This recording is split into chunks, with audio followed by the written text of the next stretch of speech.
It is Tuesday, and the Wise Guys are back. Dave McCann, Blaine Fowler. Welcome to the #1 BYU Sports live stream talk show in the entire world. We're excited. We're in the middle of November. There's only 2 college football Saturdays left. It's crazy to me that the season. Yeah. Basketball's firing up, and we're just gonna keep marching forward. And congratulations to Neil Jones for the first to hit the chat. Hey, you win! Way to go, Neil, from Tucson, first to hit the chat. And then BYU Sports Addicts always right up there in the top 3. Sorry, to hit the you're chat. second place tonight, Farmington. Dr. Ketch in the house from Vegas. We appreciate you all. Make sure you follow us on YouTube. We'll put the link in the chat so you know where to go there. Hit the subscribe button. It's free. We're also live on Facebook, Twitch, and ysguys.com, wiseguys.com. Deweyville, Utah is with us. Bobby, good evening. There you go. And hey, on the ysguys.com, if you haven't subscribed there, make sure that you do, because then you get our weekly email.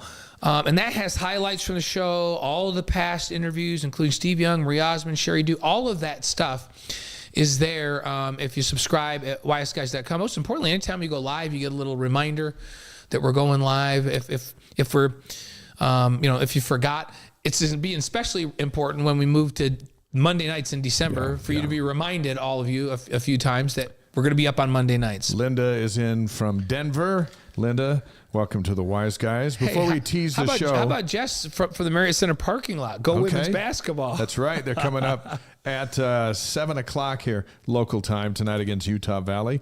Our big announcement, Blaine hinted about it a moment ago. We've been talking about it for a couple of weeks, but we're getting close. December 4th, 2 weeks. That's right. Maybe it's 3 weeks. We're going to Monday nights.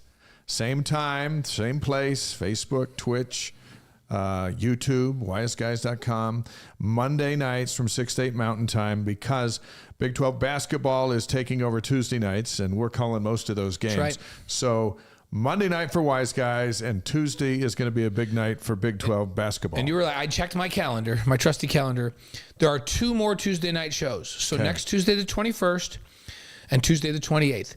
After that, we're Monday. It goes to Mondays, December 4th. So 2 more shows after this one on Tuesday.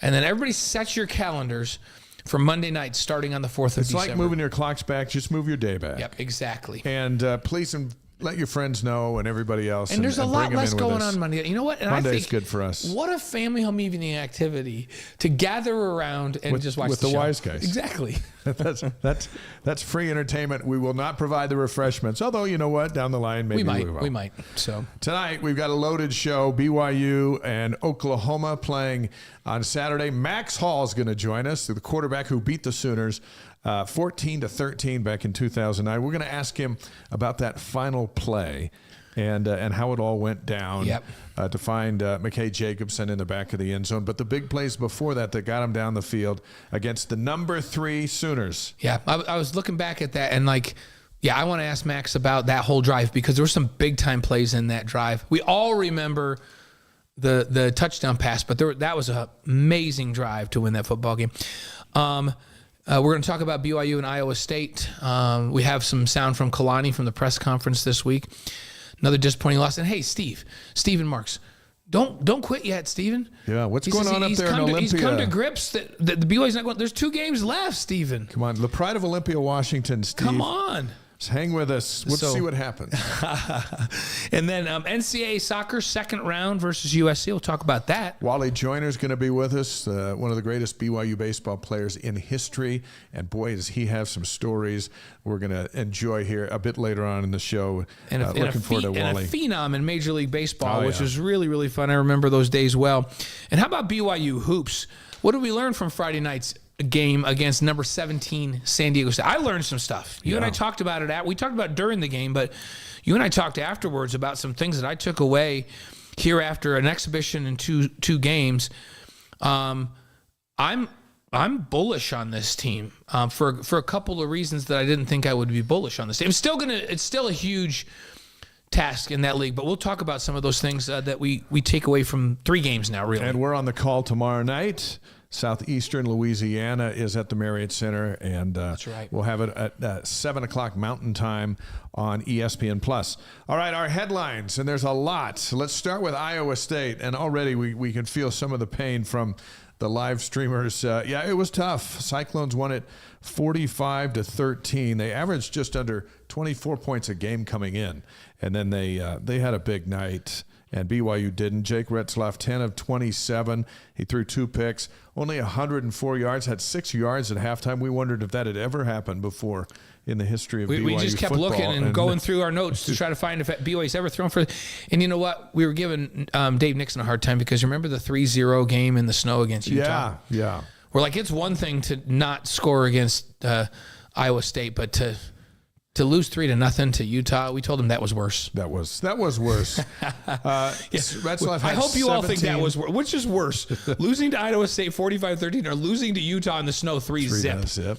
So Retzlaff rushed 17 times. He's not afraid to move it around. Maybe sometimes he does it a little too quickly. Picked up 64 yards. But the positive story coming out of that game was Isaac Rex and his big catch that he waited his whole life to make. And we all made a concerted effort to not mention it on this show, The Record, not mention it on any of our BYU TV shows, because we felt like at some point we were the problem. That because we kept mentioning The Record that we were jinxing him and he couldn't get the record. So we said nothing all week, and it worked. He caught his 23rd career touchdown pass. That's a record for tight ends. He passes Gordon Hudson into the record books. That's an amazing, because think about the tight ends that have come through this program over the years. Including his dad. Yeah, Byron. It is an amazing accomplishment. And now hopefully the lid's off the basket. And in these next 2 games, he can, and he caught more balls. Hey, right? They threw to him 3 times in a row on that drive, which was more than they've thrown to him in the last 3 games. Yeah, it was good to see him more involved. And Isaac needs to be involved in these next 2 games. And the tight ends need to be involved in this offense a lot more moving forward. So BYU was just 3 touchdowns in the last 3.5 games. Yeah, that's not good. No, that's how you lose 3 straight. Way too much pressure on your defense. And 45-13 in this one. I'll keep coming back to some. Defense did not play well these last 2 weeks. But if BYU can match some scores for a while, let's say BYU scores 28 in this game. And I think you need to average 30-plus a game to compete in this league. And I've been saying that since before the season. It's a different league. If you can't score 30, you will not win in this league with very few exceptions, right? Let's just say BYU went out and scored 28. Iowa State doesn't get 45 if BYU scores 28. First of all, because BYU, that would probably mean to score 28 that they don't turn it over the first 2 times they have the ball. I mean, think about that. You start this game off and you spot them 10. This is not a new story. You spot them 10 points That's how you lose all these games. With a fumbled kickoff and an interception on the first offensive play from scrimmage. And next thing you know, Iowa State has a 10-point lead and they have literally 30 yards of total offense and 10 points. And then you just kind of see the whole collective psyche of this team go, oh man, like here we go again. Here we go again. They climbed back in it. Defense made some plays and they got back to 10-7. And you thought maybe they have a chance, but it's hard to overcome that. The concerning thing is Jonathan Ashcroft from Henderson, Nevada says, hey guys, what's up? Good to have you here. We love the Southern Nevada Cougar fans. The concerning thing is you're right. They got to score more points. They're not even getting into the red zone. It's not like they're getting in and missing kicks or whatever. I think they only got in the red zone 1 time and they scored a touchdown. And this is like multiple weeks in a row. Yeah. When you look at red zone numbers, BYU is actually pretty good. When they get into the red zone, they convert. First of all, they have an unbelievably reliable kicker, so he's not going to miss, right? I feel like he's automatic. And they've had a pretty good touchdown percentage when they get down there. They haven't been getting to the other side of the field and into the red zone at all. Move the ball a little bit, cross the 50, and stall out has been the story offensively. And it feels like defensively they get behind in a game like that. And as we watch the film, and we want to make sure we talk about this, it's not an effort thing on defense. I don't think it's an effort thing on offense either. But on defense, what we see is guys like getting in their own heads about, oh no, here we are behind, the offense isn't going to score, so now I've got to do something extraordinary. And so guys start getting out of their assignment and start running to the football instead of playing their assignment. And now all of a sudden there's big gaps. in the defense, and we go back and watch the film. We're fortunate enough that we get to do that for our shows. We get to watch the All-22 and say, whoa, what's going on here? And what I'm not seeing is, it's not guys not hustling and running and doing all that. It's guys trying to do things that aren't even their assignment. And so let's say it's a backside end or a backside tackle. Ball goes the other way. They're supposed to stay there for the cutback. And in their mind, they must be, I'm not in their mind, but they've got to be saying to themselves, I've got to get over there. I got to go make a play. We got to go win the game. We got to go force a fumble. We got to go do something. And they literally run to the football. The running back cuts back, hits that seam where they're not in the gap, and goes 33 yards. And we're all watching from the stands going, whoa, what's going on here? Yeah. And when Dave Nixon and I and you go back and watch some of the film, we're like, oh my goodness, here's another. It's not effort. It's almost like too much effort. It's like execution. Getting out of yourself and going and trying to make a play on every play instead of doing your job. And it becomes a trust thing where you've got to trust the guy on the other side to do his job, and you have to do your job. And I know that Kalani's got to go back and focus on that this week. It would really help if there were some leaders on this defense and this offense from the player's perspective that would step up and say to the guys, quit trying to do too much. Do your job, execute at an unbelievably high level, trust the guy next to you to do their job and execute at an incredibly high level. And let's have a little bit of fun out there in that execution. I think when people say show some fight, I think that's tied into the execution. Right. It's not just, hey, you're not trying, but when you say, and I wrote an article about it earlier in the week in the Deseret News about they got to show some fight to beat Mike Tyson. You have to fight him, which means you've got to focus on doing what you trained to do, right, executing it, and then having some attitude and some confidence, as opposed to just, I'm just going to go out there and maybe he'll take a knee. And to me, it's about it's about mindset and pride in what you're doing, like in your craft. And that's what I'm saying. Like, I love your Mike Tyson example.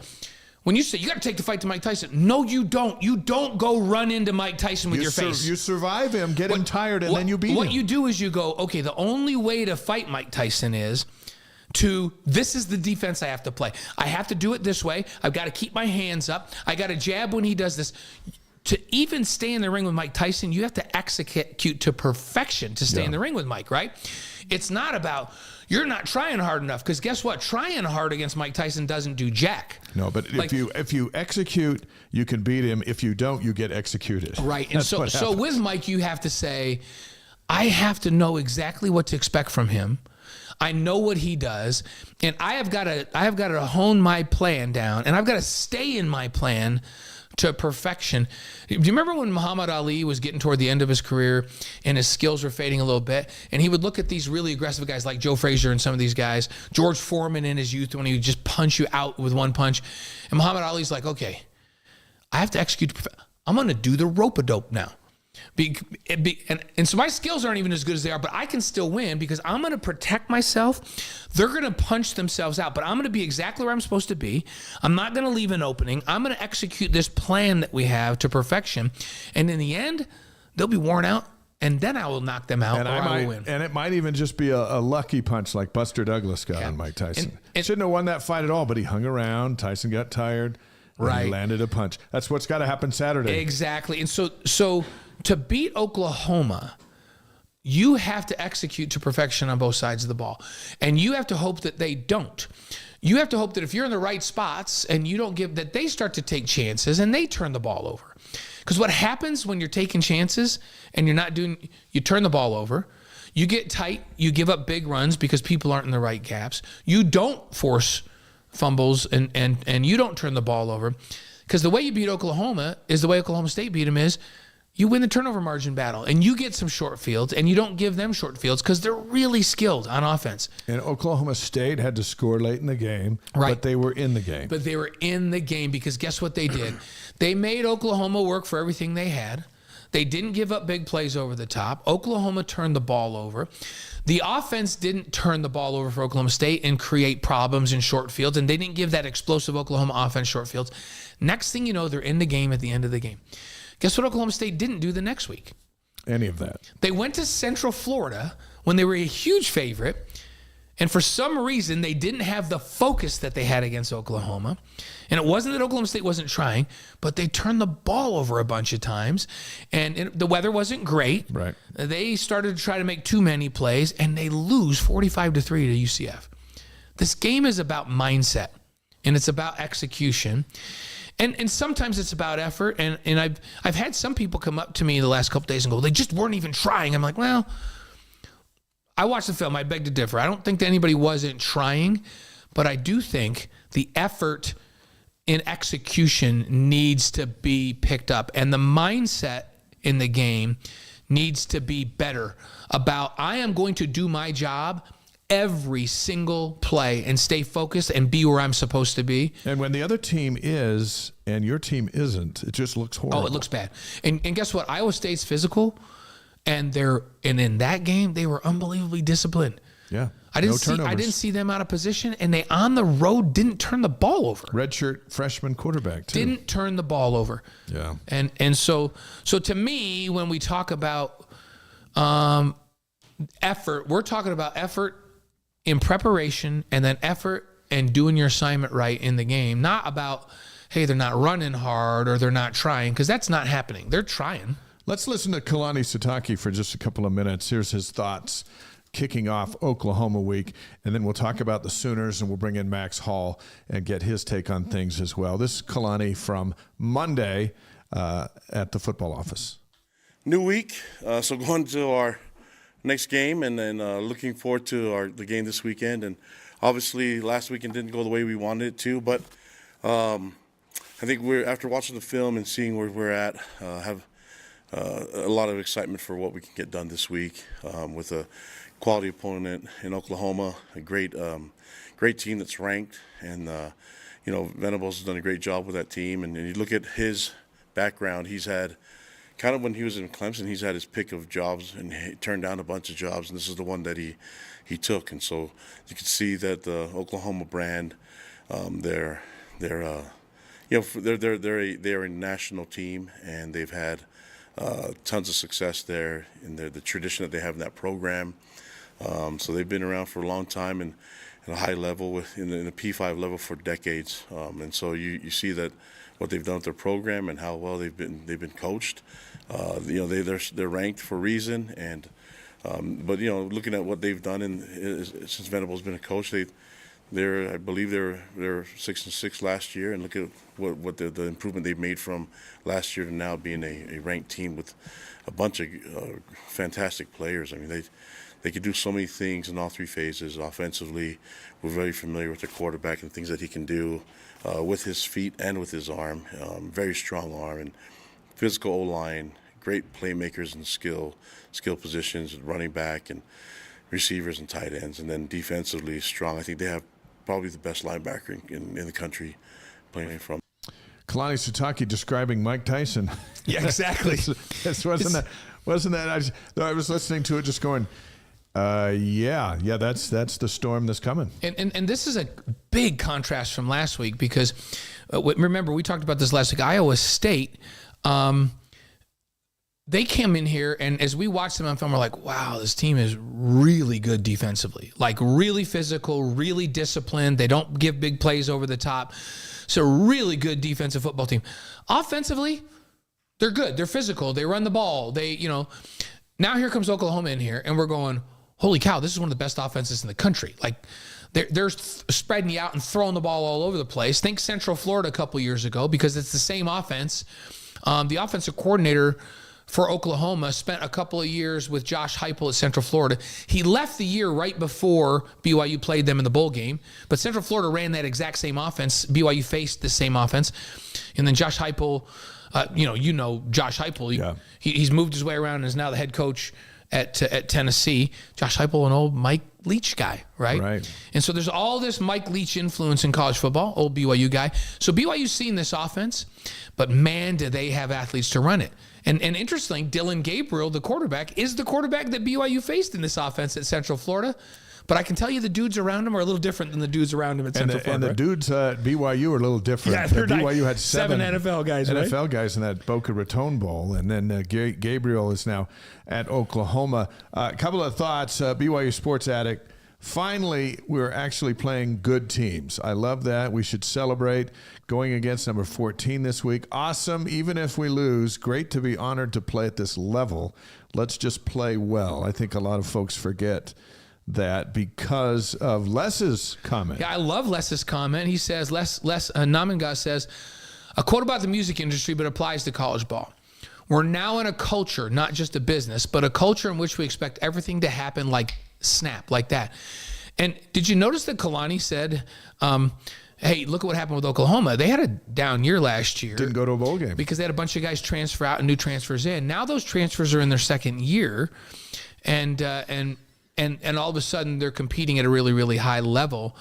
And what did Vegas say before this year started? The over/under on BYU win this year was 4.5. Something like that. Right, so they've surpassed that. Now I thought they'd get to 7. When they were 5-2, it looked like they were going 7 places. was my thought at the beginning of the year, and I said it on this show and on every other show that I thought they'd get 7. And if I said if they had an unbelievably special season and stayed 100% healthy, could they get to 8? That would be remarkable in this first year. But Vegas, who does a lot of research, had them at 4.5 as the over/under on wins this year. And 5-2 might have been little fool's gold. Well, because we played the easier teams at the beginning of the schedule in this rough schedule, and so it's expectations of what it takes, and a lot of these transfers that are in are back next year. 7 transfers on offense, all starting in their first year. Maybe we overthought. I thought, man, these guys have an immediate impact, but being in a program and part of that is also important. And so hopefully these transfers, we're seeing it in basketball. We're going to talk about basketball later. The transfers that are here in their second year, Jackson Robinson, Workman, having a much bigger impact already here early and look like they belong. The one difference about Oklahoma compared to Iowa State, Oklahoma explosive offensively, but defensively, they're good, but they're not lights out. They're 88th in the country in pass defense. Their offense goes out, and they throw the football around, and they have short drives, and when they don't score, they give it up quickly. When they do score, they score quickly. So 88. They're 104th in sacks a game. They don't get after the quarterback that much. In first downs allowed, they're 68th in the country. So on the defensive side, Iowa State is a much more stout defense, but very limited offensively. This is a team that is lights out offensively, one of the best in the country offensively. The best offense in the Big 12, for sure, with a dynamic quarterback in Dylan Gabriel. So this is such a contrast from last week's game. It's like the opposite type of team. And here's the other thing that I think is different, Dave, and maybe this bodes well for BYU. Everyone expected BYU, the odds makers didn't, but I think the team felt like, man, this is the game we got to win. This is the team we match up with. We got to win this one because we got Oklahoma and Oklahoma State coming up.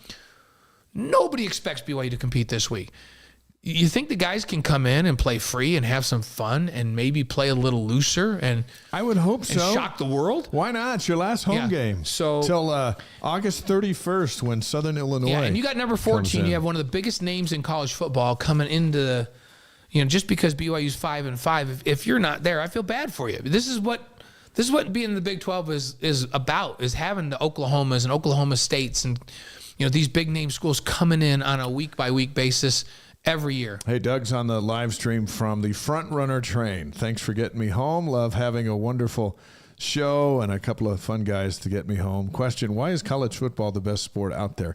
Now, Wally Joyner will be on with us in a little bit. He may argue that, but college football is the best. I don't know what it is. It's the band, it's the fireworks, it's the pageantry, it's an occasional flyover, it's the colors, it's where you went to school or grew up. And there's so few games compared to the other sports.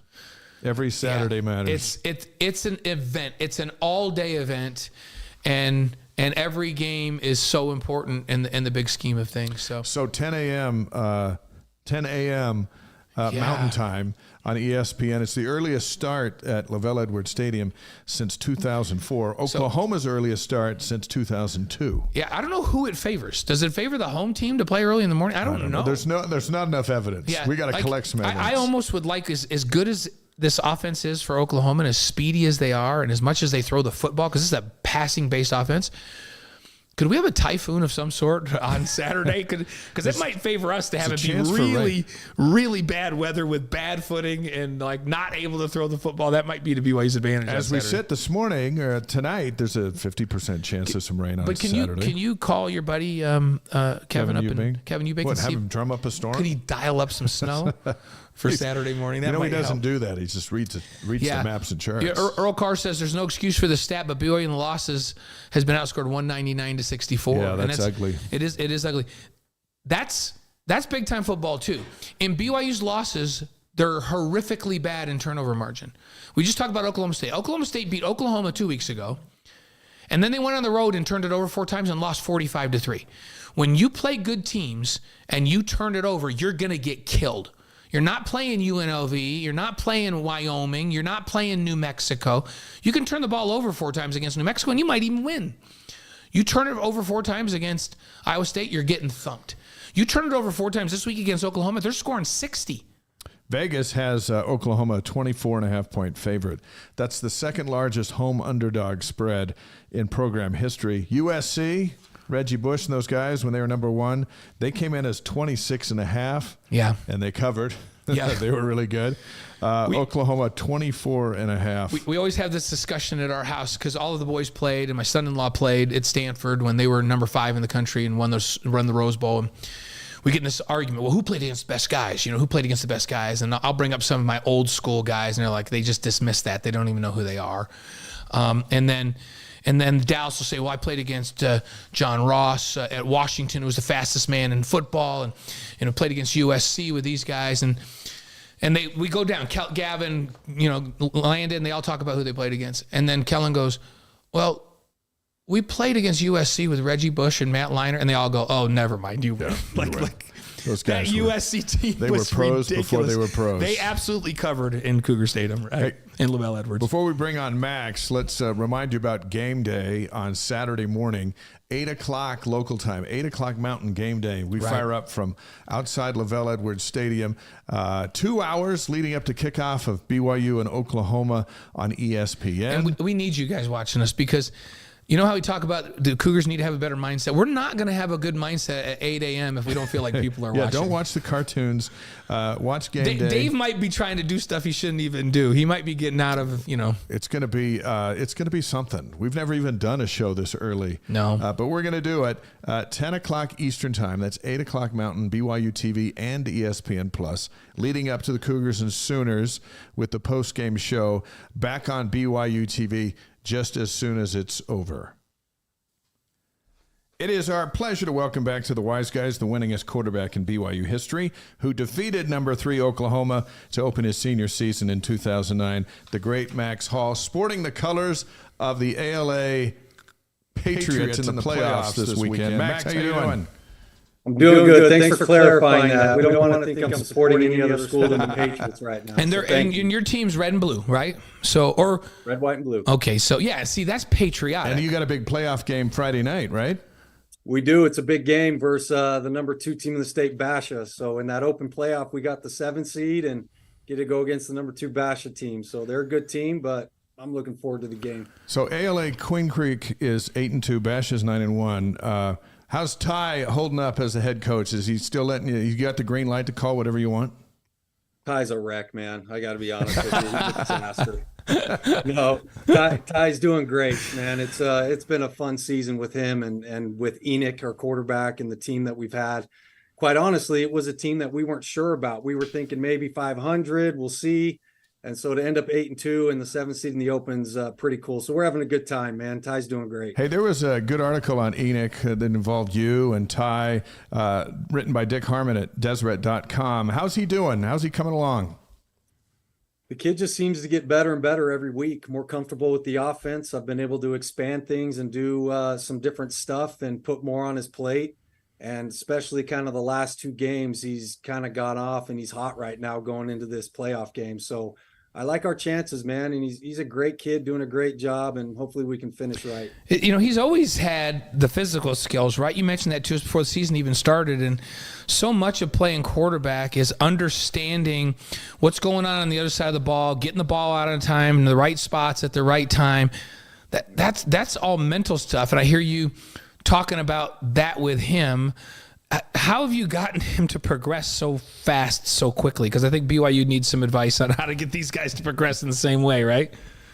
I've spent a lot of time with him, to be honest with you. I mean, ever since he came in the spring, we've spent a lot of time in my office going over scheme and reads. And, he came from a wing T offense. Oh, man. He'd never run an RPO before. He didn't have to take very many 3-step and a hitch drops. It was all play action rollout. So everything from his feet to his mechanics to his reads to his timing, and to his credit, he's kind of a gym rat. And every time I've asked him to come in, he's either already here or, yes, sir, coach, I'll be right there. And so to his credit, he's put in a lot of work.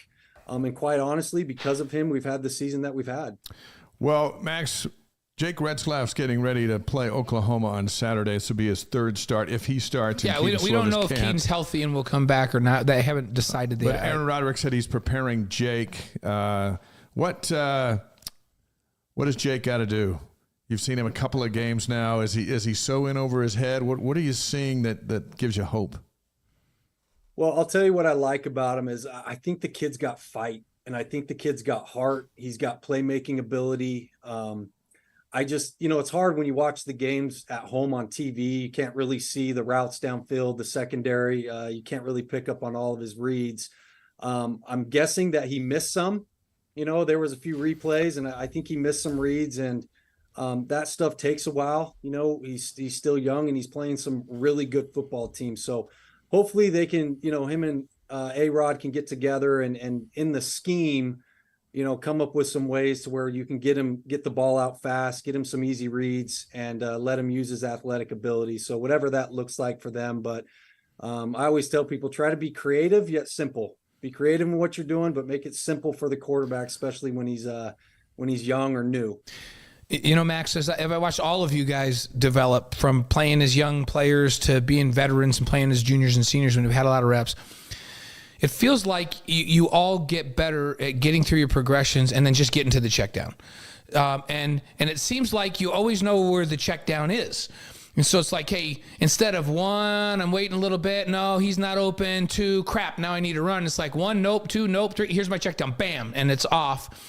And that's where he had open guys this last week, or some of the checkdowns and the underneath stuff that he could have gotten out quick. And you probably can't see it if you're not watching the All-22 like I get to, but how can you put a guy on a hyper speed to understand that faster? Is it possible, or does it just take reps? It takes reps, but it obviously takes reps, and takes game reps, but you have to rep it in practice. And for me, your timing and decision-making has a lot to do with your feet. I was brought up in the old, Bill Walsh, run and shoot West Coast, where it was hitch, go, right? So you hitch to your first read, you hitch to your second read. If it's not there, you go.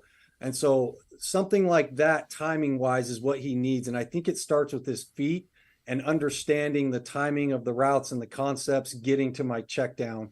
And I know because I've been doing that with Enoch for the past, 6 to 8 months or whatever. And it all starts with your feet. And I think your feet, if they're too fast, it speeds your head up.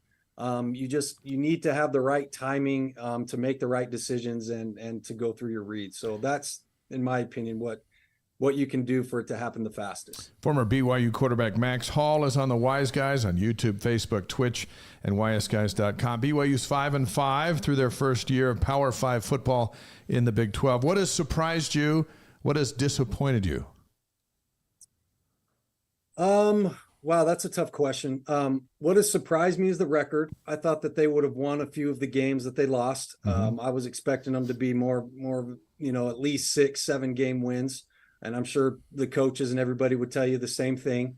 I've been disappointed in the run game, if we're going to talk scheme. Yeah. I just don't feel like BYU has ever really got the run game going and been consistent at it. And again, I'm not in the meeting rooms. I'm not there. I don't know if it's the offensive line scheme, whatever it is, but I think that's why they struggled a little bit offensively, because if you don't have a solid run game in A-Rod's offense, the play action and the rollouts and everything else that he does won't be open. The other thing I don't know is if our receivers are creating separation downfield. Like, again, I can't see that. So I don't know if the quarterbacks are missing reads or if just nothing's there and we're not creating separation. But, I never like to talk about the negatives, but I think the disappointment would be just the inconsistencies a little bit on offense and not winning some of the games that I feel like we should have. BYU, Oklahoma, 10 a.m. start, which Dave and I are going out of our minds because that means we have to be in studio at 6 a.m., on the air at 8 a.m. That means you're not coming up, so we're bugged by that too. Dave doesn't get up till 10 a.m., so this is going to be an interesting thing for him. Interesting for the players as well. You've upset Oklahoma before. What needs to happen for this BYU team to pull off an upset at home on Saturday morning? The first thing they have to do, in my opinion, is and I don't know if you want to call it culture or attitude, but they got to fix their mindset. Like, I feel like it's kind of spiraling the last couple games. And now when you get to that point, having enthusiasm and passion, it almost feels forced, if that makes sense. So I think Kalani needs to figure out a way to get the team back excited, motivated, and honestly go out and play this game like you got nothing to lose. You know what I mean? Really what they're battling for is to be able to go to a bowl game now. So they need to win one of these games to go to a bowl game. So why not come out in this game, open the playbook up, play with passion, have fun, and just enjoy playing the game of football? I think sometimes when you get too tense and then everything seems forced after that and nothing can ever get rolling. So I think they need to relax, play like you got nothing to lose. And then the number one thing is believe you can beat these guys. Don't make the game bigger than it is. Go in and execute, do your job, right? Play with passion, and then make the dang plays when they're there. We need to start making the plays when we have the opportunity. And if we do that, I mean, we can beat anybody. So it all starts with belief, culture, attitude. And then, in my opinion, this team just needs to go back to having fun and playing football. Yeah, that's a great point. I watch them sometimes. They've had so many games, Max, where they come out and I see fire early, and then they turn the ball over 2 straight times like they did last week, or 4 times in a row like they did against Kansas. And I feel like you watch that defense, and it's almost like they're going out there, come on, guys. If we're going to win, this offense can't move the ball, so we're going to have to score on defense. And then the next thing you know, they're down 10-0, and they've only given up 30 yards of total offense, and they're down 10-0. Or like they were in the Kansas game, 41 yards of total offense, and they were down 21. And then you kind of see the defense, and it's not necessarily effort. It's guys running all over the place outside of their assignments trying to play hero ball now because they got to make a play. We were talking about this before we came on the air. People are going, well, I just don't see the effort. Now, I get to watch the film every week. I'm like, oh, no, there's effort. But there's dudes not trusting, thinking, oh, my goodness, I've got to make this giant play to win this game on this next play. So I'm going to run to the other side of the football and try to make a play when I'm supposed to stay right here. How do you reel that in? Because that's a real thing. That is exactly what I was talking about with the mindset. And when I'm saying it feels forced, that's what I'm talking about. Guys are thinking they have to go above and beyond their assignment, what they're supposed to be doing to try to win the game or try to create a turnover or something that can change the game. When bottom line, it comes down to starting fast. Like I said, make the plays and execute. Do your job and execute and trust your teammates to make the plays. But you can't come out and throw an interception on the first play. You got to get rolling offensively. You got to get some completions. You got to run the ball a little bit, throw some screens, do something to kind of get your guys going. Defense, do your job, do your assignment. I mean, that's what they harp on defense. Everybody, alignment and assignment, and then play with some energy and passion. I'm with you. I don't think it's an effort deal. I think it's a mindset. Yes. 100% it's a mindset deal, not an effort deal. And they need to flip their mindset to, hey, let's execute. Let's be assignment sound. Let's make the catch when it's there. Let's make the cut. Let's make the block. And let's plug away at this thing, not feel like you have to win the game in one play. It's a job for a psychologist, Sataki. Yeah. No, he's like, do that. Max, you're so right on the ball there. Hey, we just got time for a couple more questions because you've got practice coming up here in a few minutes. 2009 Dallas, BYU beats Oklahoma 14-13. The Sooners are ranked number 3. You're the winningest quarterback in school history. Was that the biggest of all your victories? I think so. I mean, in that environment, we were the first game ever played in that new Dallas Cowboys stadium, Oklahoma. The place was packed. I just remember just a sea of crimson and then this little sliver of BYU fans over there in the corner. And but we believed we could win. Like, there was no doubt in our mind that we could win. The defense played phenomenal in that game. And then offensively, we made enough plays to win the game, especially at the end. And, even I didn't know the camera was on me, but running in at halftime, when I'm looking up at our little sliver of BYU fans and I'm saying, we're going to win, that was our mindset. Yeah. And we were going to do our job and do what we had to do to win. And it came down to a long, I think it was a 12-play drive in the fourth quarter where we went a little up-tempo, 2-minute, and then we're able to cap it off. So, it takes a full team effort. And I think BYU needs to figure out how they're going to put that together this weekend when they play on all three sides of the football. Take us back to that last drive. You just referred to it. What were your thoughts during that drive, and what do you remember about that drive? We all remember the touchdown pass to McKay, right? But there's a lot more to that than just that one play that got you in position. What do you remember most about that drive, and what was your mindset? So a couple things. First of all, I loved that Coach and I said, hey, we're going to switch it up and go no huddle up tempo, on the ball up tempo. And he kind of said, hey, Max, we had rehearsed our 2-minute plays that we like against them. He goes, Max, go, call it. And let's see what we can make happen right now. But there's two key plays on that drive which made it work. The first one, it was a 3rd and long. I can't remember exactly the distance. And we called blue right 80, which is like a kind of a drop. And then I dash out to the right. And then Austin had a comeback and go. And then Dennis had a deep inside comeback. And that throw I made, first of all, Dennis ran a phenomenal route, created separation. And I threw a ball getting hit running to my right that we completed. That was big, first of all. The second big one was the 4th down call. Mm-hmm. And it was a situation that us as players and the coaches were prepared for. We knew if we got to a 4th and short situation, we were going to call Niner. That was the name of the play. And so we got on the ball. It was a play that we had repped really all year, and we all knew our assignment. But what's funny is 90% of the time on that play, I threw the ball to the flat to Harvey. Not once in a while, I would throw the corner to McKay. Not once ever repping that play did I ever throw it to Dennis. In practice, wow, never.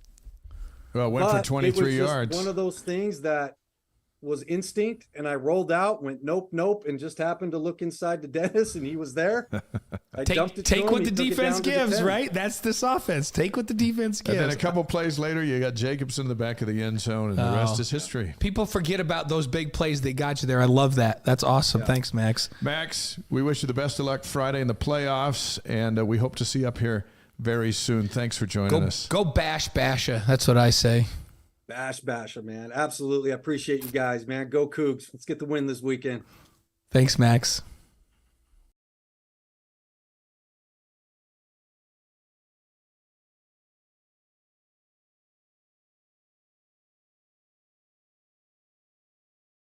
Community of BYU fans, thousands of posts daily. This question comes from one of their insider subscribers, and it's a question for you, Blaine. Who is responsible for our players having the correct cleats?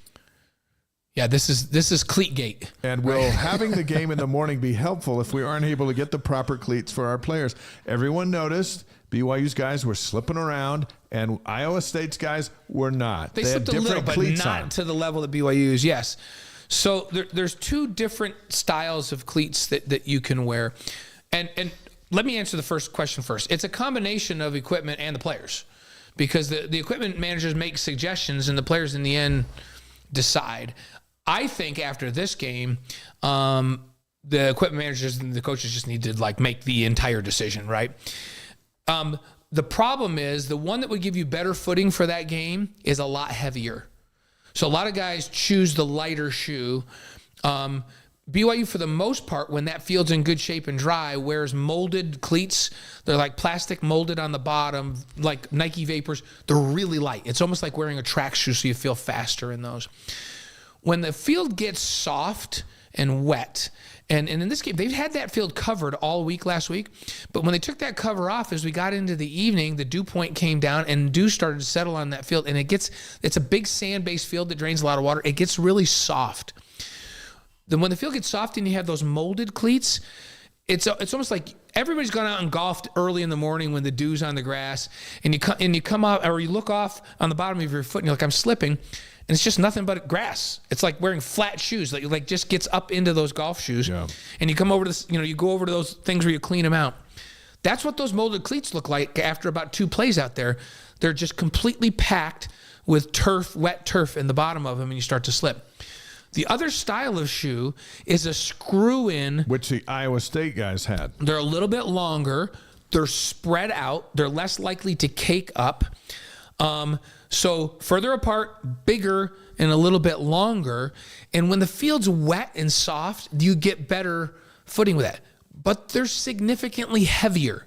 Yeah. So players, unless they have to have heavy them, and uprights, they would always prefer to have the lighter cleat if they have good footing. Well, I think you'd rather have a heavy shoe if you're not going to slip down and fall, right? And so the equipment managers, especially this time of year, should be bringing 2 sets to every single game. I'm not sure that happened, that they had 2 sets for everybody.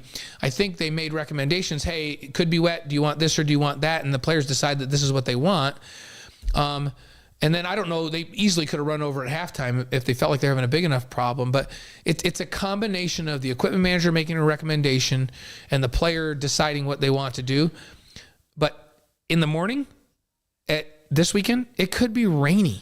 Yeah, they should come out with spikes. Yeah, I don't care how slow it makes them. I think you wear the most aggressive, spread out cleat that you can wear. And it was just a thing for the fans where they're just like, they're getting killed, and then the players are slipping all over, and then they're like, everything's what's going wrong on right now? Even the shoes. We can't even not slip. Right? I imagine the hot dogs were cold. It was just a terrible night for everybody, and that question was, come on, what about the shoes? Yeah. Hey, a big football development today. The NFL Hall of Fame announced a new display featuring Taysom Hill's jersey, wristband, and shoes that he wore for the Saints in their Week 9 game when he joined Frank Gifford as the only players in NFL history with at least 25 rushing, 10 passing, and 10 receiving touchdowns. Earlier this season, Hall of Fame honored Puka Nacua for his record-setting start as a rookie receiver. So BYU gets 2 guys in the Hall of Fame in the same season for doing miraculous things, and Taysom Hill's in there today. It's awesome because you think about it. We talk about this. Taysom's a freak in a league that's just full of freaks. And anybody in the league will tell you that guy is impossible to stop. He's so big, so fast, so agile, so explosive, and the fact that he can do so many things, he's one of the best athletes to ever play in that league. Yeah. And it's really cool that he's getting recognized. So he's the first player to have that combo since Frank Gifford. Yeah, and Frank Gifford was a long time Frank ago. Gifford was broadcasting Monday Night Football when I was a kid, and I'm an old man. So yeah, he was. I enjoyed him on Monday Night Football. Yeah. And we're not that old, but still. Well, we're trying to pretend like we're not that old, but we really are old. Our next guest is a BYU baseball legend. He's been an All-American and All-Star, won a pennant, was inducted into the West Coast Conference Hall of Honor. He's appeared as an actor in the iconic films The Singles Ward. My and favorite things he's ever done, right there. It's our pleasure to welcome Wally Joyner to the Wise Guys. Hey, Wally, first of all, thanks for being here. Thank you, guys. Wally and I were in school together, so he is also old. He's also. I was going to say I'm the oldest, I think. Now, are you older than me, or are we the same? 61. Oh, you're 1 year ahead of me. Yeah, you're both way ahead of me. I'm 60. So you golf down there at Riverside. I do. Taysom Hill golfs at Riverside. Can you outdrive him? I played with Taysom. He probably doesn't remember it as much as I do, but I cannot outdrive him. Yeah. And let me tell you something. I've played with both. Wally can kill the ball. Yeah. Off of the tee. So when he says that he can't outdrive Taysom, that's saying something. Well, when we're talking about him being in the Hall of Fame for his thing, and I started thinking, wait a second, you've probably played golf with him. I know he can bomb it, but you can bomb it too. I hold my own. When I played with Taysom, I had a hole-in-one on number 3 at Riverside. Oh, man. So, Nice. And he's the witness? Wait. And he was the witness. I wasn't planning on asking you this, but we were talking a little bit ago. Who's the best golfer in your family right now, though? That's the question. It would be my lovely wife, Leslie, who is the Riverside Women's Club champion right now. How about that? What's that like to have the club champ in the house? And what's the dinner discussion like after she won that? So you've been married 33 years. So now the 33rd year, she's the club champion. So how has that changed? Well, I appreciate 33, 40. 40? We've been 40 okay. years. That's some Yeah, we are 1983. We're 40th 40. this year too. That's right. That's 40. Okay. And, the dinner table, it's a little crowded with that big trophy in the middle, right, that I have to see all that. No, just kidding. Leslie's great. She's very embarrassed about it, but what a great accomplishment. That's awesome. Hey, what's more nerve-wracking, facing a fastball or acting in one of those movies that we mentioned, the RM or the Singles Ward? Well, definitely acting, number one. And number two, after the first Singles Ward came out, I had been living here for about 3 years. Yeah. And I'm at the Walmart down at Springville, and I'm shopping, and this mom and a daughter keep passing me, and finally they stop, and the mom says, "Hey, can we have your autograph?" And I had to say, "Well, if you can tell me what I did for my career, absolutely." And they said, "No, we just know you're the bishop in the Singles Ward." You're like Tom Cruise. You're in the movies. That was it. I don't know if we talked about this before, but Brendan and I, we like to travel to Europe, and multiple times now we've been to Europe, and the assistants to the president and the mission president are there receiving the new missionaries coming, and we're walking in, and they start to look at me, and I'm thinking, hey, I've been in television for 34 years. Like, They know me. They know who I am, right? And then they'll come over and say, hey, weird question. Are you the safety guy? Because I host the P-Day safety videos for the missionaries. Yeah. And I'm like, I'm the safety guy. And they're like, can we take some pictures with you when the missionaries come in? Because they have to watch this every quarter while on their mission. And so my wife's like, see, you thought you were big, nobody watches you on TV. The only reason you're even remotely famous is because you're the safety guy. So do you remember from your movies, do you remember any of the lines? Oh, sure. I was Bishop Angel. So Bishop Angel. The first movie was supposed to be just a one and done, right? Just a cameo appearance, and some of the other actors could make it. So my part got a little bigger.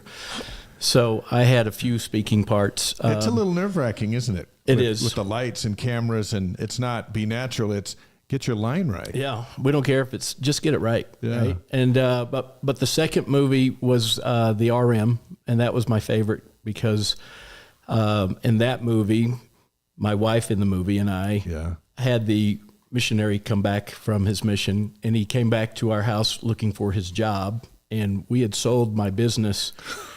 And so he was sitting at the table. I remember this. And all of a sudden we broke out into a UtahWeddings.com commercial right in the middle of the movie. Oh, man. And we're looking at the camera, and the missionaries looking around like, what's going on? So I thought that was Did they let you ad-lib any of that stuff, or did you have to just stick to the script? No, ad lib. Oh, so you could ad-lib? yeah? Yeah, which makes it even more funny. If you haven't seen, those are good to go back and watch if you haven't had a chance to see challenging those. because it's not natural. It's not natural to act. It's natural when you're a big-time hitter to get in the box and smack pitches. But acting is, I don't know what it is, but when we go to the movies and we watch, we just assume it is natural. Yeah, it wasn't natural. It was difficult. But I had a great time. Dave Hunter, he was the he was the producer of the movie. Yeah. And had a lot of fun with him. That's cool. That's awesome. Well, let's talk a little baseball with you. We love having you here. You played 16 seasons in the majors. So you're an expert. We get an expert in here. We want you to finish these two sentences. The first sentence is, the sport of baseball is better today because... It's not. No, that's the second question. Yeah. So that's the second question about why it's worse. Is there answer it. anything better about baseball today? Yeah, they've sped the game up. And so you like the pitch clock? I do like the pitch clock, although I think that they need to make an adjustment late in the game because not every inning and not every out is as important as the last three, right? That's a great point. So I think as it gets closer to the end, I think that the relievers and they should get a few more seconds. So, and think about that. In football, they've hurried everything up. And in the NFL, they just roll the clock all the time. At least in college, they go, listen, in the last 2 minutes, Stop the clock. which are really important, we're going to stop the clock. That would be a similar mindset if that's what they did in baseball. I get that. Okay, so let's go to that second part of that question then. Baseball's worse today because of what? The rule changes. So they're both better and worse. I'm not a big fan on, if I were the Kansas City Royals going in to play the Yankees in New York, and I'm the manager of the Yankees, and I think that if I had all 7 people on the right side and pitching to the hitter to get him out, I should be able to do that. And now they're limiting the shift. You can't move the players as much. In my opinion, the reason why is because the hitters aren't as good as they used to be. They don't practice what they should practice, and they've been caught up in launch angle and exit velocity. And instead of, in this situation, I need to hit the ball to the right side. In this situation, I need to hit the ball in the outfield. Is that because chicks dig the long ball? Remember that campaign was like home runs? When we go to big league games, what do we want to see? See how far the ball can go? Yeah. Was that actually a campaign? Chicks dig the long ball? Yeah. with Greg Greg Maddux. Maddux. That's a campaign. Tom Glavine, John Smoltz. It was the Atlanta Braves who were known to be pretty good hitters as pitchers, and then they did a campaign. It was pretty good, actually. Ironic because those are 3 pitchers that no one could hit. Exactly. But that was pre-Sammy Sosa, pre-Mark McGwire, pre-Barry Bonds, of just hit it as far as you can. Don't worry about bunting. It's got so frustrating when we watch a game, you go, hey, why am I sitting on my couch going, we should bunt that guy over? And the guy has no intention of bunting because he wants to jack it out power of it. But there's a difference. I don't mind Barry Bonds and McGwire and Sosa not bunting. Right. But when you're up to the plate and you have a 191 batting average or 200 batting average, and these are arguably their best hitters, they should be able to bunt. Yeah, like me, I should be able to bunt. I'm not going to hit it out, but none of them do it. At least the Cubs didn't hardly bunt all year, and I'm like, come on. Dave has Get a had guy the on miserable third. experience of being a Cubs fan his whole life. Yeah, but we had a really good It's the year. second miserable only to my son-in-law Blair, who's been a Pirates fan his whole life. We had a good year in 2016, and we're close to getting back to being Had a good year this year. competitive. It was fun. Yes. Bellinger played really well this year. Yeah, former BYU star, big league hitter, fielder Wally Joyner on the Wise Guys tonight, live on YouTube, Facebook, Twitch, and wiseguys.com. If you got some questions, let us know. Before there was Jimmermania, many of you might remember there was Wally World. Describe the magic behind Wally World when you were at the Angels there in '86, right down there next to Disneyland, and you owned the place for a young guy. What was that like? It was unbelievable, first of all. And it was during my rookie year, we were on the East Coast playing the Detroit Tigers and then the Yankees.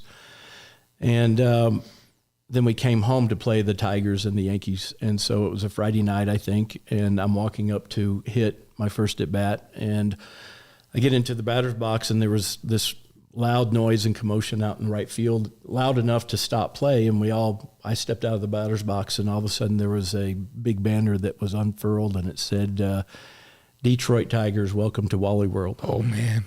And it stuck. And there it was. It was pretty cool. Were there walk-up songs back then like they have now, where everybody picks their walk-up song when you're coming up to the plate? Did they even have that? Well, when I played for the Angels, the only choice we had was Gene Autry. So, yeah. Because he was the owner back then. And he had only so many hits. Yeah. But I think that when that started taking place was maybe in the late 90s. I don't remember if I had one or not, but I do know that when I was with the Padres, it was the start of the entrance to the closer. Yeah. And I thought that we hit it out of the ballpark with Hell's Bells and Trevor Hoffman. Now Dave will agree with you on that Trevor one. Hoffman was awesome. Yes. By the time he got to the mound, he was so jacked up, Oh, my throwing gosh. 1,000 miles an hour. And it just exploded. The stadium exploded when those first bells were What's ringing. the new big one? The Mets pitcher, the Mets closer, when they play the trumpet. That seemed to go over big time with the kids. Yeah. They play it at high schools now. And then the Sandman was, of course, Mariano Rivera. Which was, I thought, the second best. But I guess because you saw it so often because they both have over 600 saves, right? Yeah. So you heard it Came came out out. and put people to sleep. It took me a while to figure out, why is it the Sandman? Because he's going to put them to sleep. Well, hey, 1986 was a crazy year, an amazing and crazy year. If you first rookie voted to the All-Star game, you tied Darryl Strawberry in the home run derby. Yeah, how was that, by the way? Should have beat him. How was that? You got Strawberry, and there's you. Everyone knows Strawberry, and they're going, who's this guy?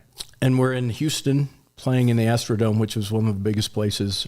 Worst place to hit home runs, right? Worst place. It was just a Grand Canyon out there. So I tell people that Darryl, when he would hit the ball off the speakers, and I would just go right over the fence. It didn't matter. They both home run's counted. a home run, right? So a month after that, a fan throws a knife at you during a game at Yankee Stadium. What in the world was that? So I think it was that they thought that they were throwing it at me. I think that they were throwing it at the Angels. So if you can remember, the Yankees were really bad during that time. And we had a 2-game series that we went in, and I don't think they scored a run off of us. And Mike Witt had thrown not a perfect game, but a complete game. So we're out on the mound congratulating Mike, and I congratulate him, and I turn to leave, and something hits me on my shoulder. And I think it's Mike wanting to ask me a question. So I turned back to him, and I said, Mike, what do you need? He goes, nothing. And we look down, and there's a buck knife that's sticking right in the ground. So it went right between us. So I think it was a disgruntled Yankee fan just. So how many feet would that knife have had to travel to get out to where you guys were? Well, minimum about 50 yards or 40 yards. So they had to wind up and chuck that We thing. think it came from the upper deck, which was even more. Oh, that is so scary. How do you even get a knife up there in the upper deck? I don't know. But the rest of the story was the Yankees came to our place a week later, and Dave Winfield runs out to right field, Wally World. Mm-hmm.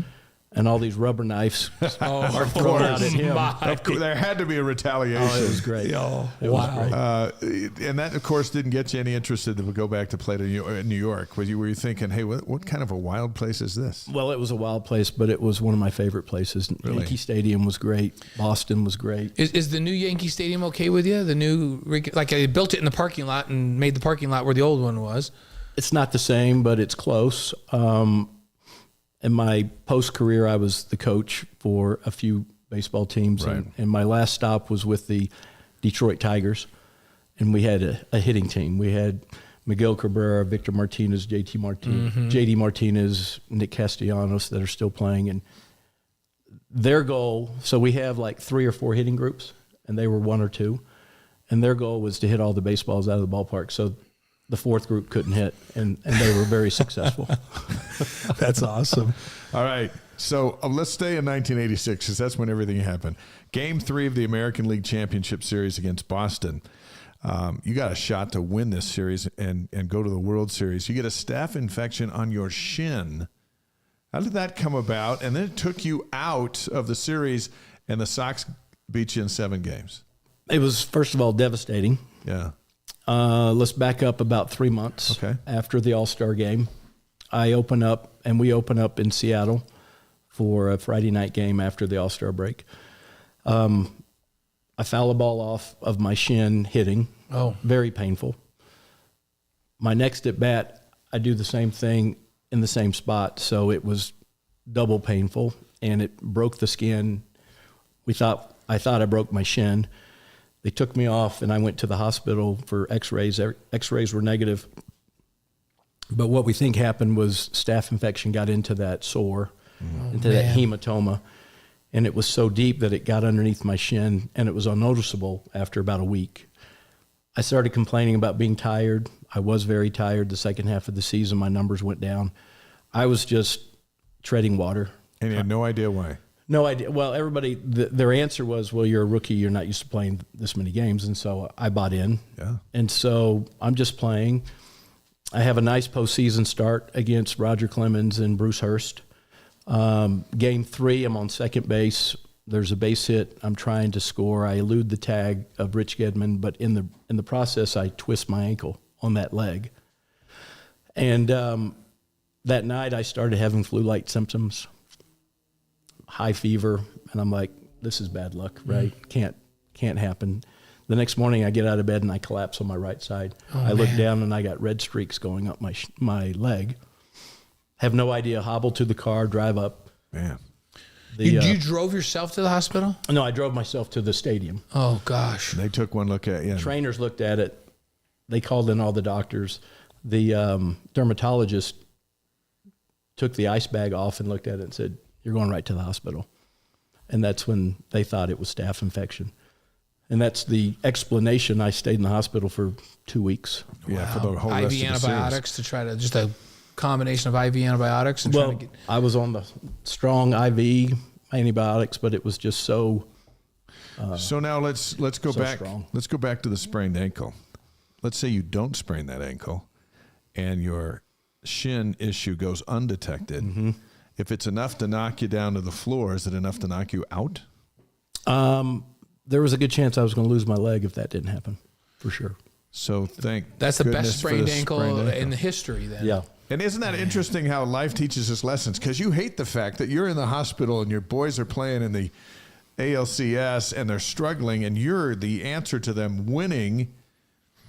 And so you got all that, but at what point did time kind of reveal to you that, hey, if that hadn't happened before, you might not even be here, or at least have your leg? Yeah, it took a while because I was more focused on I need to be playing. And this happened Friday night. I missed Saturday's game. We lose. Or we win Saturday's game. We lose Sunday's game to go back to Boston. So I'm in the hospital for about 48 hours. They've done surgery on my shin, and they're cleaning it out every hour, and it's very painful. So the team doctor, Jackie Autry, Gene Autry, they come in, and amongst them, they released me from the hospital, and they said, "You can go travel with the team, and we'll take care of you, but we just need you to play." So they leave, and I tell my wife, who's next to me, "Hey, go pack my bags." And she goes, "I'll go pack your bags if you can go from your bed to the bathroom, which is like 3 steps." I said, "No problem." Boom, on the ground. Oh, man. And she goes, "You're not going anywhere." No. So that was tough to not go. It was the right decision. And then as I was getting better, it was clear that the clarity set in. And what a story! What a learning experience on something. How long did it take you from that, Wally, to get back where you were fully healthy again and able to run like you could and do all that? Well, the fun thing was after we lost and didn't make it to the World Series back in the 80s, Major League Baseball had what was called a Japanese series, which was called the Fuji Super Series. And that year in '86, the all-star team for the Major League Baseball team went to Japan to play 7 games against their best players. And that was 3 weeks after. So I was on that team. And you were able to play? Made the trip and I played. Oh, wow. That's awesome. Let me ask you this, and because you've experienced a lot of things, and you have now the vision of before, during, and after. What is it like pressure-wise for a player to keep his edge? We see it all the time. We see players crumble today trying to do it, and we've seen it back before. And steroids has been a big issue in baseball, and a lot of people experimented with it. And there was the 2007 Mitchell report. Your name was in there, and you've been very open in talking about 3 pills that you took a shot at, and then you threw them down the toilet, and that was that. But my question really centers on the pressure to keep your edge in professional baseball. How big is it? How massive is it? Well, I'll take some time answering that, okay. and it's a great question. We'll go back to 2000. It was 1999 after the Padres went to the World Series. Yeah. We got swept by the Yankees. We played great. It was a great year for us. Ken Caminiti, who was hitting third, Wally Joyner, who was hitting fourth. We were together. We might have had one good leg, and but man, when you hit the baseball, it took off. And so in the postseason, and after the season was over, I had surgery. He had surgery, and we go to spring training, and I'm not getting better as fast as I want to. Right. So the opportunity for some help was always there. I had never, ever done it. Broke in 1986, 1998 is when this was taking place. And I spoke with someone who the next day, the steroids ended up in my locker. And I thought that I thought everybody was looking at me, right? I mean, I thought everybody knew, right? So I took the package, took it to my apartment, threw it in the second bedroom, and it stayed there for about a week. And I was just fighting, do I do it? Do I not do it? Mm-hmm. I finally opened up the package the second day. Third day, I was in the bathroom, and I looked in the mirror and I said, I've done this for 12 years, clean. Don't tarnish it. Yeah. So I threw it away. And I had no qualms about it. It was the right thing to do. And, you know, reality was I never ever thought I was good enough to play one day, much less 12 years. And then it turned out to be 16 years, which was probably my greatest, what I was most proud of was how long I played. Yeah. Which goes back to your question, how do you keep the edge, right? And it's real easy going to spring training when you have, my first year, I was the young guy wanting to get the job. Yeah. And then I got the job, and then there were 7, 8, 9 players every spring that wanted the job. And to be able and to play well enough to put them all back into their position if they were on the big league club or put them back in the minor leagues was what you did every year. And it was a fight. It was tough. Playing the game was tough, but to play it at a level of you're who we want, and you're on the team, and we think that you can do the job. And you're supporting your family. This is your job. And you're supporting your family. I want to go back to something you said, Wally, because you just said, I never felt like I could make it at all, let alone for 16 seasons. And you know, we were in school together. Steve was there with us, Steve Young. Mm-hmm. And Steve was interesting because Steve was always, I did this. I don't think Steve ever believed he'd ever made it. Mm-hmm. And we would even have conversations when he was the MVP of the Super Bowl. I'm like, dude, you're the best player in the world. But it's almost like he subconsciously put that chip on his shoulder that I'm never going to be good enough, so I have to work. Now, you've just said you never felt like you were. Is that part of what drove you to be the best that you could be for that many years? Is that you just told yourself that you didn't deserve to be there? Well, it wasn't that I didn't deserve to be there. I didn't know I was good enough to be there. And you never believed your own clippings or your own success. You were just doing it. You just lived it. It was just happening. So let's go back. I was in AA baseball, and I had a good year. And that off season, I received a letter to come to big league camp with the Angels, which is a huge letter to get. Right? Sure. That's what you play for, right? So now I'm nervous about getting to big league camp with the Angels. And in 1985, Reggie Jackson, Doug DeCinces, Bob Boone, Brian Downing, Don Sutton. Yeah. They had a veteran team that they were really good. So a really funny story. So I didn't sleep the night before the first day, and I made a promise to myself, Wally, get there early, get out of it, dress, get out of the locker room. You don't want to be seen. Just go out, be invisible. When practice is over, take some extra ground balls, stay out, get some work in, and let the veterans go shower and leave.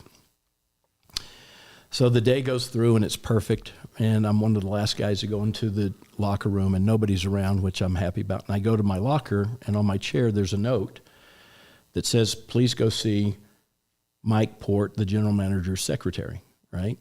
And you don't want that ever. No, that's not good. That's not good. Does that mean we're going to send you back down? Right? Yeah, right. I'm like, really? The first day? I just what did I do wrong?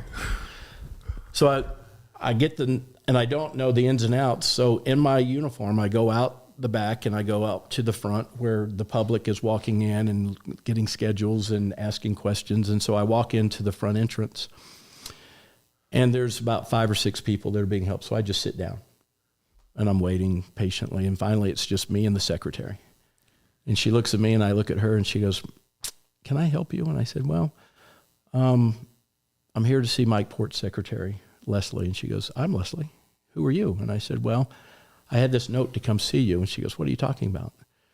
And I said, well, I'm Wally Joyner. I'm part of the team, and she starts laughing uncontrollably. And she tries to talk, and she's just in tears. And finally she stops, and she says, I know this is really rude, and I apologize, but I saw you walk in here 20 minutes ago, and I thought it was really cute that your dad bought you a uniform and that you wanted to be the bat boy for the day. And I said, well, if that keeps me in the big leagues, I'll do whatever it takes, right? So I just needed to get my per diem check from her. Oh, that was it. Oh, that's funny. Oh, man. Funny first day. Wally Joyner's on the Wise Guys, hit 43 home runs at BYU, another 204 in 16 seasons in the major leagues with the Angels, Royals, Padres, and Braves. Played in 2,033 games in the major leagues, 889 with the Angels. And I go back to that comment that Blaine made a moment ago, and you weren't quite sure you belonged. You played in over 2,000 of these things. You did belong. You were a star. And of all those games, did you have a favorite?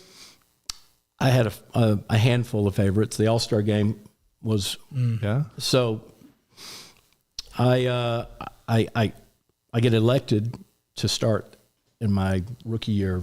And that doesn't happen. At first, I was the first for that to ever happen. Yeah. Ironically enough, the first baseman the year before with the Yankees was a guy by the name of Don Mattingly. Sure. Yeah, Not too bad. Who won the MVP in the American League in 1985. So in 1986, he still hasn't started an All-Star game, and this rookie starts in front of him. Oh, man. Well, that sounds right, because the fans threw a knife at you when you were back there. Yeah, you we deserve got it. him back, right? So I get to the All-Star game, and Dick Hauser is the manager for that team because the Royals went to the World Series in '85. So I walk in, and I'm there for about 5 minutes. I'm a kid in a candy store. All these people that I've grown up watching, I'm in the same locker room with. And Dick Hauser comes out and says, Wally, come in here for a minute. So I go into his office, and he says, congratulations, son. What a great achievement starting in the All-Star game. But here's how it's going to work. And he points out, and he goes, you see that gentleman out there? And we look at Don Mattingly. And he says, he was the MVP of the league last year. So what we're going to do is you're going to play the first inning at first base. You're going to come in and hit third. And then you and I are going to sit on the bench and watch this guy play. And I said, no problem. Thank you. Oh, my goodness. That's classic. You were in the league as a member of the Church of Jesus Christ of Latter-day Saints. And in that era, there's still not, but there were very few. You mentioned Bruce Hurst, who's a good friend. And Bruce was in minor leagues in the New York Penn League when my family was still back in New York. And kid from St. George, spending a lot of time at our house. I had older sisters he liked too. But and I know that he felt like just out of place, in there in the minor leagues, being a member of the church and traveling all over. Was there a lot of pressure as a member of the church to be out there and be that visible? And, how was that? Because there were so few at the time and so few today, even in Major League Baseball. Well, I've always believed that you find your own pressure, right? You create what you want to create. You're around what you want to create and be around. And after a little while, my teammates knew who I was and what I was, and so they would chaperone me. Yeah. Hey, we're going out, but you can't go, right? Mm-hmm. And so it was easy. The other easy part to this was I grew up in Atlanta, Georgia, and for some reason there's a guy in Atlanta that played for the Braves that's not in the Hall of Fame. Yeah, and should be, right? Should Dale be in the Hall of Fame? Gosh, years ago. Yeah, I agree with that 100%. The Hall of Fame is for people who changed the game, and Dale Murphy changed the game. Yeah. And he changed it on a last place team, and it's unheard of a player becoming the MVP 2 years in a row on a last place team. It never happens. Yeah. So he's got my vote. He's always had my vote, but he was a role model for me to emulate, and I loved it. I met him when I was in 10th grade. He was a keynote speaker for a luncheon that the Braves were honoring high school players that I was invited to. So it was great to meet him then, and we've been very good friends since then, and he's the best, absolute best. It's awesome to have somebody to show you the way.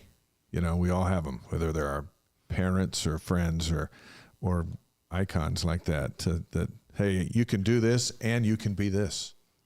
as opposed to the world says, well, if you want to be a superstar, you got to party, you got to get involved with it, you got to do what the crowd's doing. And, nobody's perfect. None of us are perfect, but you manage to weave your way through ups and downs. And as you look back, Dale Murphy, guys, maybe Danny Ainge, guys have been in the spotlight. They've won at the highest level and maintain just being nice. I noticed all of that. Absolutely. Yeah. My freshman year at BYU was Danny's senior year. Yeah. And he had come back from playing second base with the Toronto Blue Jays. What a great athlete, right? He was in the big leagues for the Toronto Blue Jays and came back to play college basketball to go play for the Celtics. Couldn't have a scholarship because he was a professional athlete in the other sport. Right. So he had to pay his own way to BYU, which I've always appreciated about Danny. Nice. And then we had Jim McMahon. Then we had just a line of quarterbacks with just incredible role models. Steve Young, just iconic. Isn't it cool to be in that group? Your name's in that group. Kind of cool.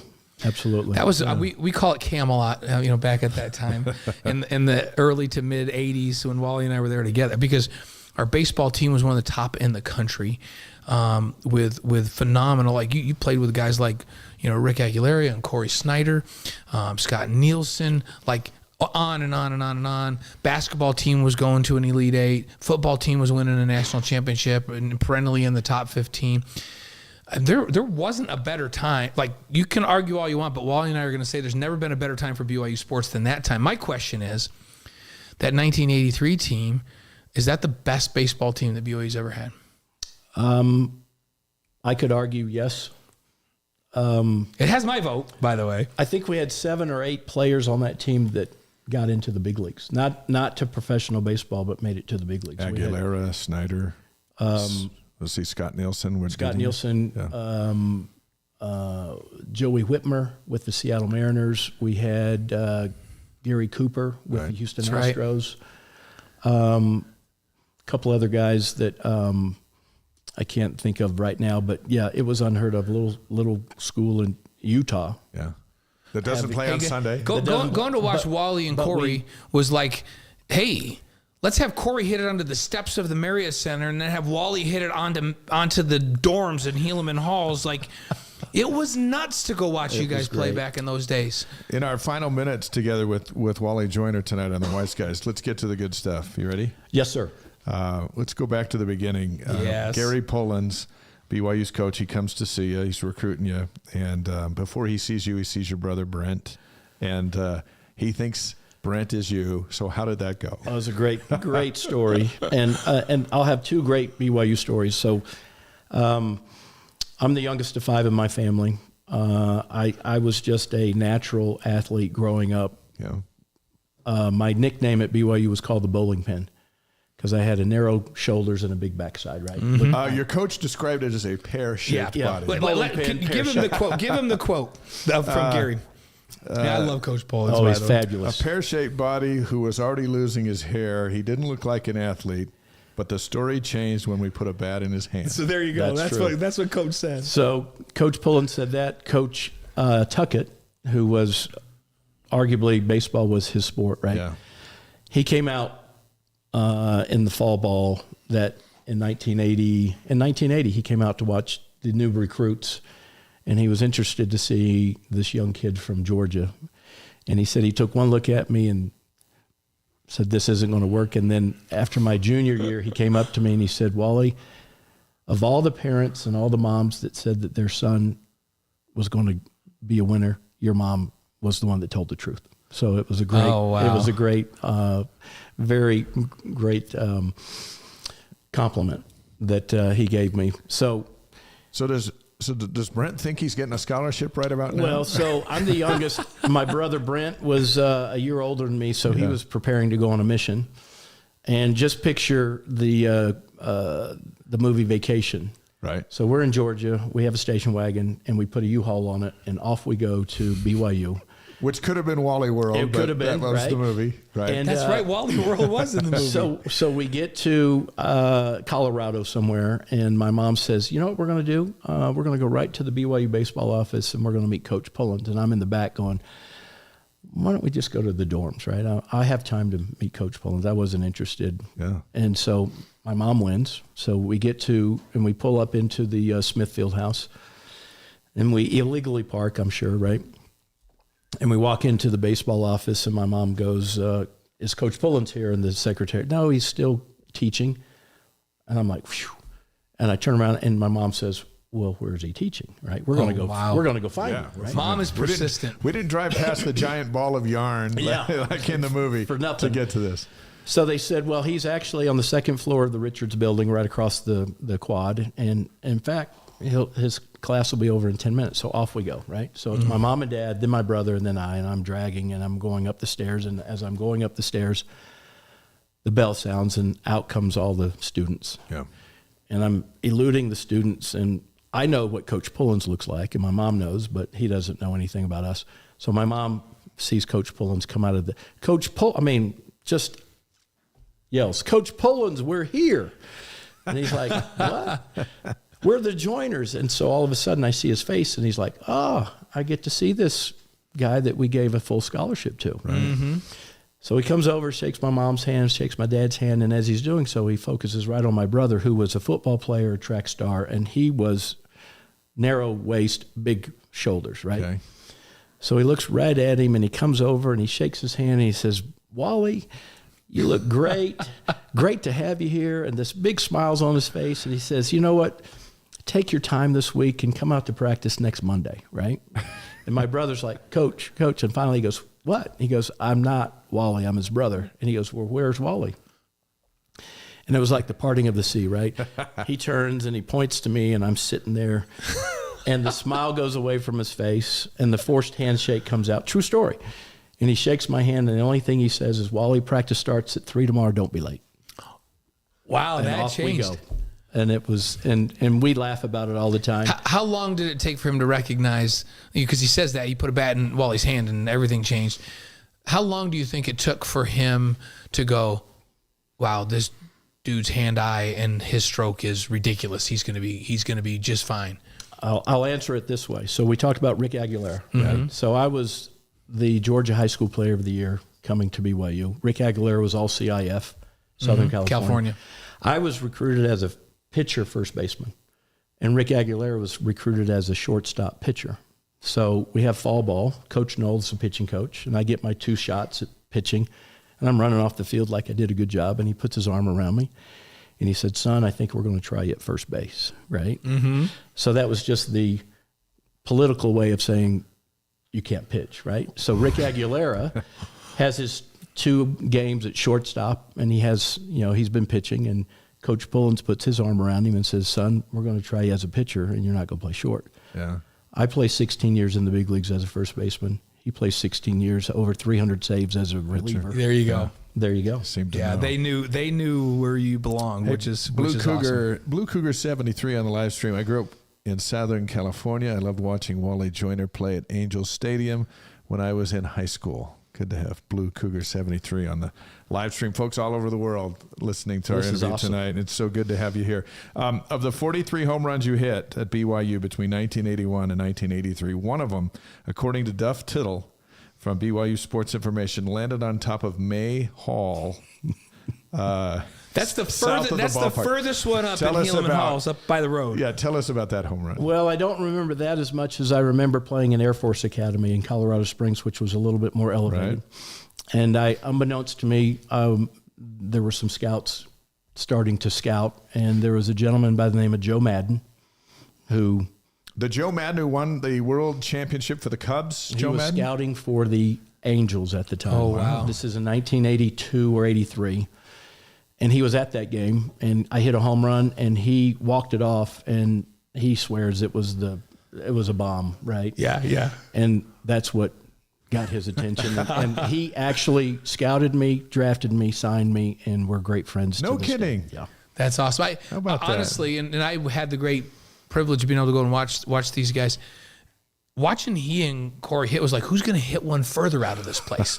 Like when the ball is struck and nobody moves on the defense. Like when the outfielder just goes, that doesn't even move. It's like, that's so far gone. He's not even going to make a move toward the fence.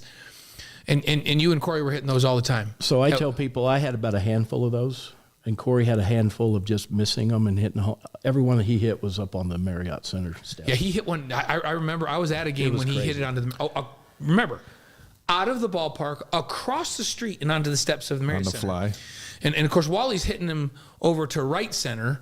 And knocking him into the complex at So Helaman Duff Hall. said you hit it on top of May Hall. I believe that. And that's down past Helaman Hall. That's up on the very, very top. like you got to get in the jet stream to get down. I did. It's It's like a 5-minute drive. I will tell you that. Do you guys remember? Do you guys know the story of Corey Snyder starting at BYU? His first game. So I'm a junior. I'm a sophomore, and Corey is a freshman, and we room together. So it's our first road trip. We go to UNLV. And we have we're going to play Thursday, Friday, Saturday. So our first game on Thursday, he hits 4 home runs. Oh my goodness! 4 for 4 with At UNLV's ball field. 4 for 4 with 4 home runs. It's pretty good. Here we go. I'm telling you, it was What a first impression, It was right? Camelot, and baseball was part of that. Yes. during that time, it was a great time for BYU sports. So fun. Before Blaine hits you up with our 5 questions that we pepper every guest with, baseball team at BYU is starting the Big 12, first year coming up. We've seen the schedule out. It's a different brand of baseball. What challenge lies ahead for the Cougars, and how do they make up for lost time, meaning 20, 30 years, which is what the football fans are wondering about the football team to catch up? I would imagine it's going to be the same thing. It's hard to practice or apply what you're going to face until you face it. Yeah. It's been a struggle at times for the BYU football team. It'll be a struggle for the BYU baseball team. I would say it's like me being a rookie playing in my first year in the big leagues. I had my good games, my struggles. Yeah. I got educated quickly, and then I knew what to expect after my first year.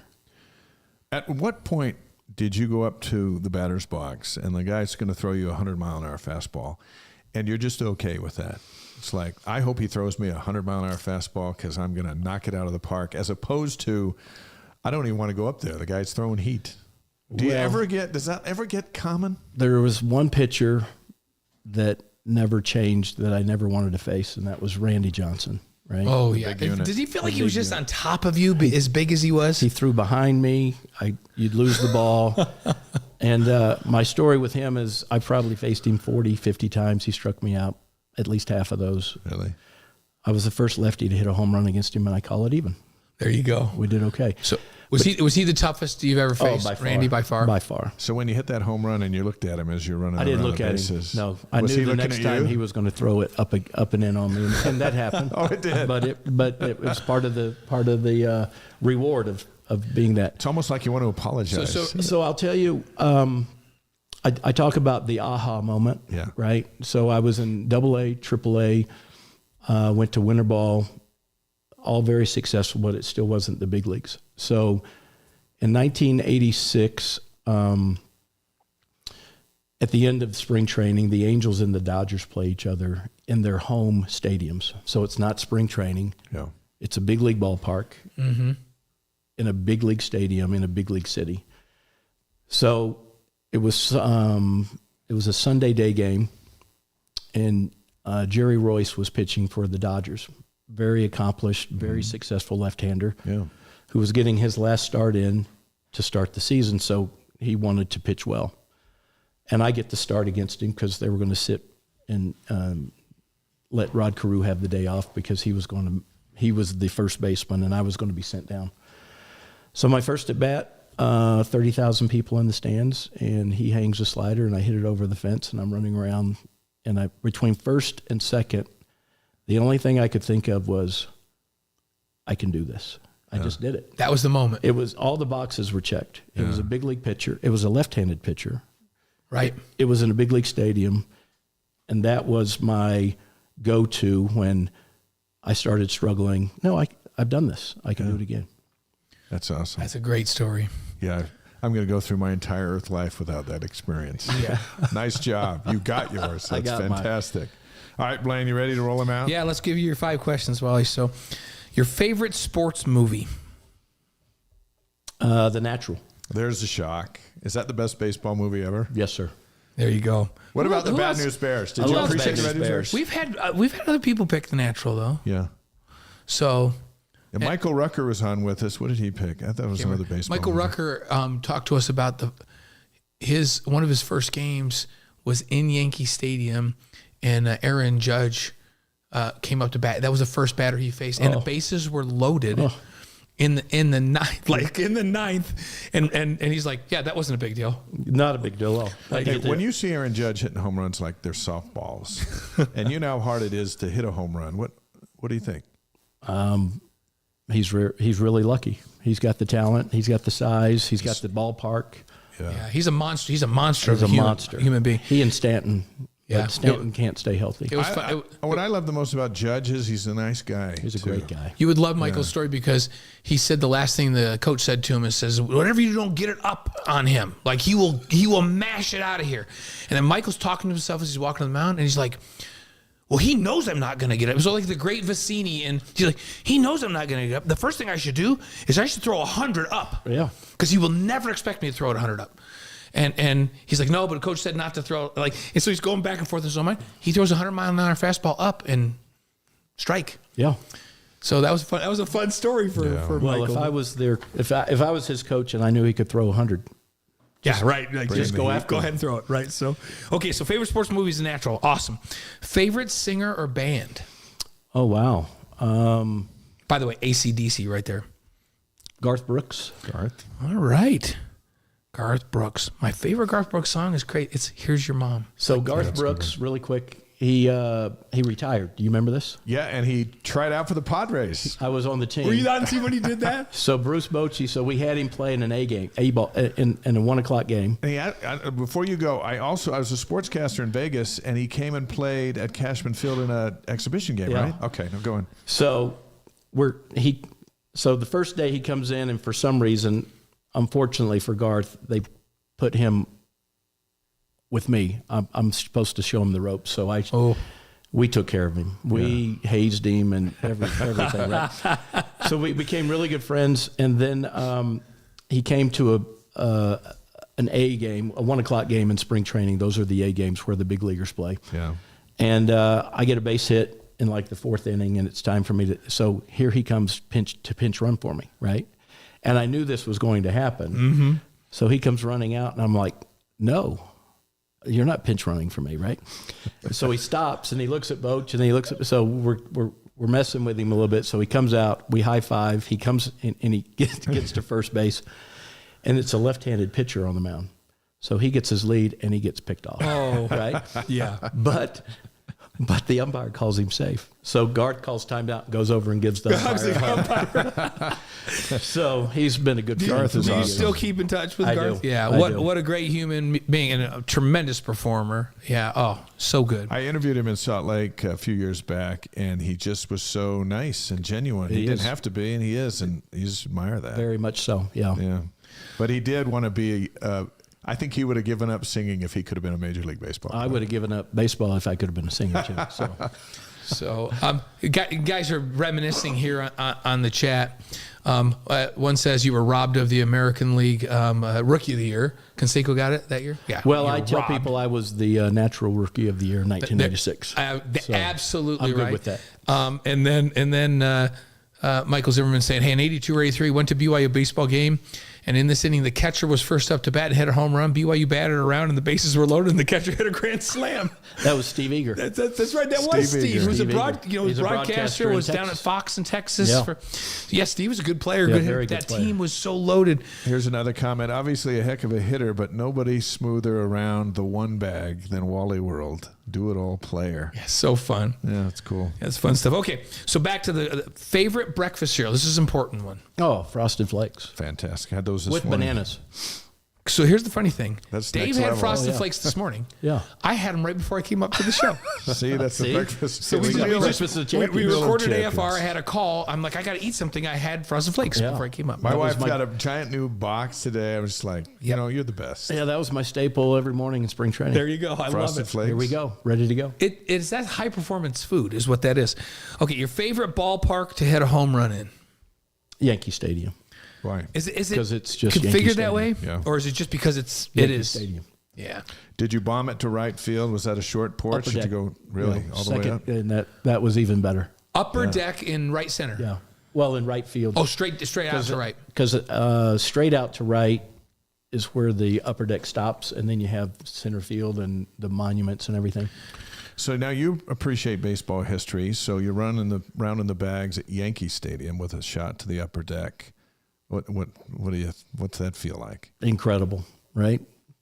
Everybody, and that was old Yankee Stadium. So it was Lou Gehrig, Babe Ruth, all of these guys, man. Joe DiMaggio doing the same thing. Mickey Right? Mantle. Did you like Fenway? Love Fenway. So Did you ever hit one over the Monster, even though that was the the opposite way? field. You I hit an one opposite over the field? Monster. I hit one off of Bruce Hurst. Oh yeah, in the playoffs. Off of my Nice. guy Bruce. And over the bullpens. I And you then know, he I struck grew up. me I out grew up 3 in New times. York, so I'm supposed to be a Yankees fan. But one of my buddies was the play-by-play voice of the Red Sox for a number of years. He's at the Dodgers now, Tim Neverett. Mm-hmm. But so he hosted us. And I kind of fell in love with Fenway. I have to admit it. it's Like great. I shouldn't do that as a New Yorker, but that park. Oh, it's just iconic. Yeah, it's so incredible. And It's, Neil Diamond singing Yeah. at the 7th inning. yeah, Just it's crazy. It's cool. So- Wrigley's better, but I get it. yeah, and he's Wrigley's good. He's all about the Cubs. I even admit that Fenway's good, and I'm a Yankee. How many fan. home runs Supposedly- did you hit at Wrigley? Well, I was going to tell you, after 10 years in the American League, Right. But they didn't do crossovers back then, no, did they? I signed with the Padres, Yeah. and I hit my first home run my first game in Chicago, and they have the ball. They held the ball for me. Did it go on to Waveland or? It went over this. Yeah, it went over Onto the right field. street? And they wrote on the wall, "Congratulations, your first major league home run." Oh yeah, it's Major League. And Naturally. Harry Carey was the announcer. yeah. Oh, that's awesome. Oh my So goodness! That's like great. All right, and then the last one. Favorite advice from your wife, Leslie? Favorite advice? Wow, I got a lot. I would say that she was probably an integral part to my success because I was able to leave the game, and when I walked into the house, it was family and kids, and here I need some time. Here's your 2 daughters at the time, right? And it was great. It was really good. She saved your life by making you walk from the bed to the She did. bathroom. She did. She's got that going for her right there. Thank goodness she wasn't. One of the owners were saying, "Hey, we They were just need ready. you to play tonight." They wanted me to be at first base. And of the two athletes, Wally and her, she's won the most recent championship Yeah. That's true. as That's club true. champ at Riverside. Wally, we just love that you're here, and we enjoy being your friend. And what a great career! This has been great. And you still have so much life left. But look at all that the game's taught you.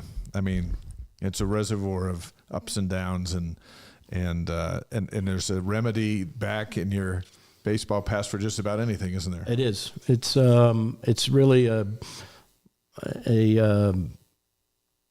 game about life and how to handle it. For the most part, how to handle failure more than anything, because that's what we deal with, especially in the big leagues. You try to hit 300 and you're failing 70% of the time, right? So many great players, they struggled with that, and it probably got them out of the game because they couldn't handle that. And I tell people all the time, there was either 1 or 2 or 3 times a year in my 16 years that I would get in the car after a ball game, drive home and say, well, you can't play this game anymore. What are you going to do, right? So it was a constant up and down and fight. And I think more than anything, it was just do your best, whatever it was. And it worked out. Good for you. Good Great for you. stuff. Good for us, and good for everyone who had a chance to watch you play. And thank you for coming tonight and sharing your stories. Well, thank you, wise guys. I loved it. Thank you very much. And we'll Appreciate see it. you This when was a you treat. get back from Paradise. I go to Paradise in a week. Play a lot of man. golf and have a great time with your family. Thank you, guys. Happy Thanksgiving. Thank Great. you. Thanks, Wally. Wally Joyner, one of the greats in BYU history, part of that run of tremendous athletes and great stories. And we appreciate you. We'll see you soon. Man, that was great. That was one of my favorite Yeah, interviews. whenever I see Wally, even if just over the country club, it just does take me back. It takes me back to when we were in school together, and the camaraderie among athletes in all sports. We tease. We do call it We call it Camelot because it just seemed like everything was going right. And remember, we had Dallin Oaks as the president early, and then Jeffrey R. Holland was the president of the university. Glenn Tuckett is the athletic director during that time. It was a magical, magical time to be at BYU and to be around athletes like Wally and like Danny Ainge, who's been on the show, and every sport, and Steve Young, who we've had on the show. Every sport during that time was one of the dominant programs in the country. How about you just sat next to a guy who hit a home run at Wrigley Field at Yankee Stadium. It's an all-star. Upper deck at Yankee Stadium. How about that? And it's just, that was cool. That was cool. It was really fun. Everybody, we need to get Corey one of these times. That reminded me that we need to get Corey Snyder to come in and visit with us too. Let's run over some campus notes as we head down the stretch here on Wise Guys. As far as BYU baseball goes, and we heard Wally talking about it, the schedule's out. The home opener is February 29th. Let's hope there's not 3 feet of snow on the ground. Yeah, there you go. The Big 12 opener is at West Virginia. That field is heated though. Yeah, but they can melt the snow water's off. got to go somewhere.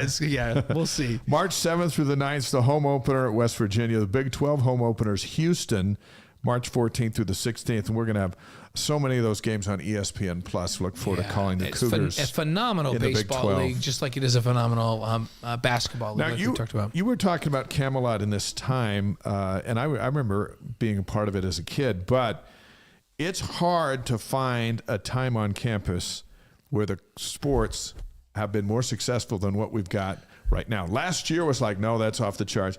This year they're back off the charts. Dave, this loss to Iowa State last Saturday night, that's the first home loss in any sport for BYU since they joined the Big 12. The first home loss in any sport. That's amazing. It's amazing. Yeah. And so this is a unique time. And almost every year now this is Camelot. The difference is we saw all those players and what they became. Guys like Wally Joyner became heroes. These current players doing stuff, they're still building their hero-like status, and especially on this soccer team, which is so senior-laden, and they're in the big time now. Oh, yeah. Women's soccer in the NCAA tournament, they defeated Utah State, so a little bit of revenge there. Yeah. 2-0. And Utah State, what is it that Spencer Litton tells us? The way they play, they call it parking the bus. Yeah, they score, and then they park the bus in front of the net. So everybody just goes back in defense, and they just don't let you score. And that's how they beat BYU 1-0. And so it's so difficult. So 2 points against Utah State is a pretty big deal. Goals by Kendall Peterson, Olivia Wade, Katoa in that one. So now it's on to the next round. That's a game that I will be at on Thursday night. Are you going to go? Yep, we're going. Number 8 seed USC is in town to play number 1 seed BYU. That's Thursday at 7 p.m. That'll be on ESPN Plus from Southfield.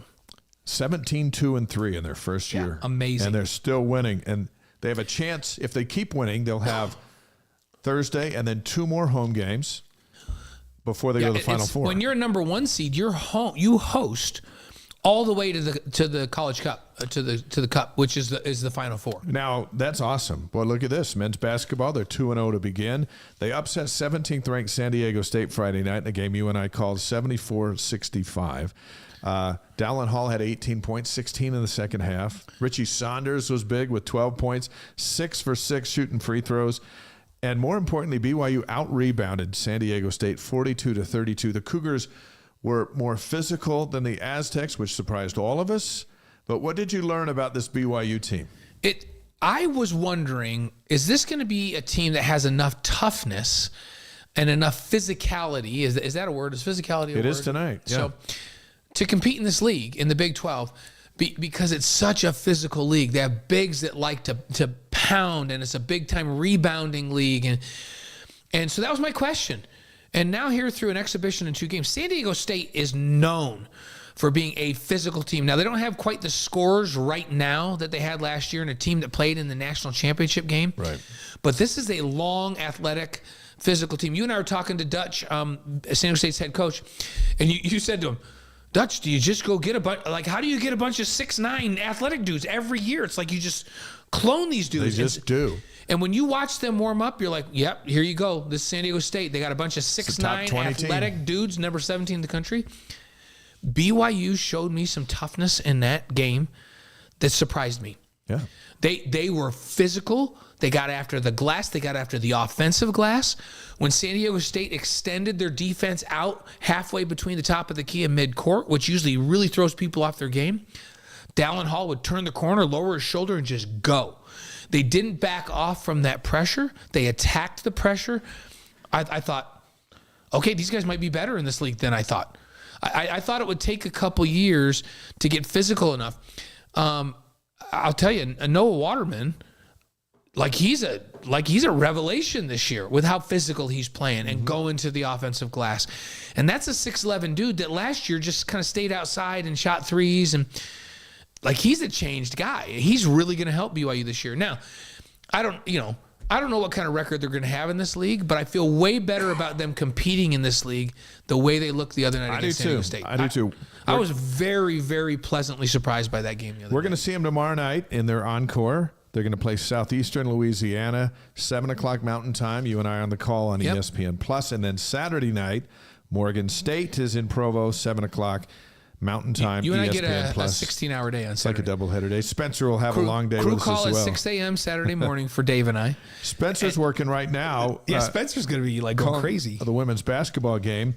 The Cougars are 2-0 and off to a great start. Utah Valley's in Provo tonight. Saturday, BYU's against Wake Forest. That'll be a big test for them. Yes. But they're in the North Shore Showcase over in Laie, Hawaii, so we do not feel bad for no matter what happens. There's no feeling bad for him. Lauren Gustin, 24 points and 12 boards, so she just picks up right where she left off in that Weaver State game, and Kaylee Wilson was 16. Yeah, they're looking fine. There's plenty of talent. That's just a really young team, right? So we'll see how they get fare. good. They're going to get Women's good. volleyball is 22-5 right now, 11-4, 12-0 at home. So that's part of that big home. They're win 13th streak. in the country. They were 12th, and they went and beat Central Florida twice and dropped a spot. Yeah, that doesn't make how any does sense. that happen? But anyhow, it happened. Big 12 standings right now. Texas is number 1 at 14-1. BYU is 11-4. They're number 2. Kansas is number 3 at 10-4.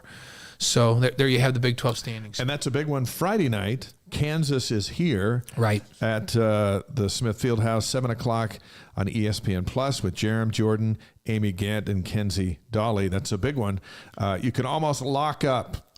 They're similar, but that's a big one. You get a home sweep. That pretty much puts you. And there's no tournament. There's no conference tournament for women's volleyball. So what you do here is where you get seated in the NCAA. It's the seeding for NCAA tournament.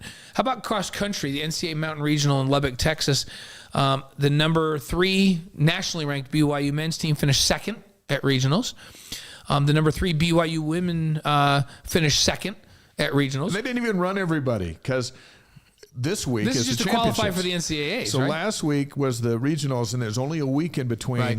And so they're like, yeah, we're going to take this. Just be strategic. Yeah. So now they're going full bore Saturday in Earlysville, Pennsylvania. Yeah, and on ESPNU at 9:10 a.m. That'll be right in the middle of game day. So we'll try to give you updates from the NCAA championships. And BYU's got a shot. Northern Arizona's always tough. good every year. And then Oklahoma State is tough on the men's side with Northern Arizona. But, hey, it all comes down to Saturday. To win this thing, somebody's going to have to just be a little bit – they're good enough that they're right there. And so a couple folks are going to have to just be a little bit better than they've been for them to win a national championship. And – how would that be if both the men and the women won a national championship? First year in the Big 12. That would be awesome. Somebody, either the team or the individual, seems to win the national championship every year from BYU. It's one of the top programs in the country and continues to be. Hey, how about congratulations to my old teammate and our good friend Tom Homo. He received the John L. Toner Award, recognizing athletic directors who have demonstrated superior administrative abilities and show outstanding dedication to college athletics and particularly to football. So he's going to be honored on December 5th in Las Vegas at the National Football Foundation Annual Awards Dinner. We had an awesome interview with Tom a few months ago back on the Wise Guys. You can go back and watch that anytime. Go on to wiseguys.com, find the Tom Homo interview. Who gets Tom for 45 minutes? We only had him for almost an hour. Yeah, it felt like, I think. And we talked about all things Big 12, and we also reminisced with him about Niners days. Make sure you go back and listen to that. But congratulations to our buddy Tom on that fantastic award, the John L. Toner Award. Next week, Mark Ogletree, BYU professor, is going to be with us. Scott Warner from GIG, and Libby Lloyd. Still on track for Libby to come? Yeah, she's going to come. Come in and sing some I told her to pick out a song for us. That she and I, we'll just do a duet. Libby and I will. I'll bring the guitar.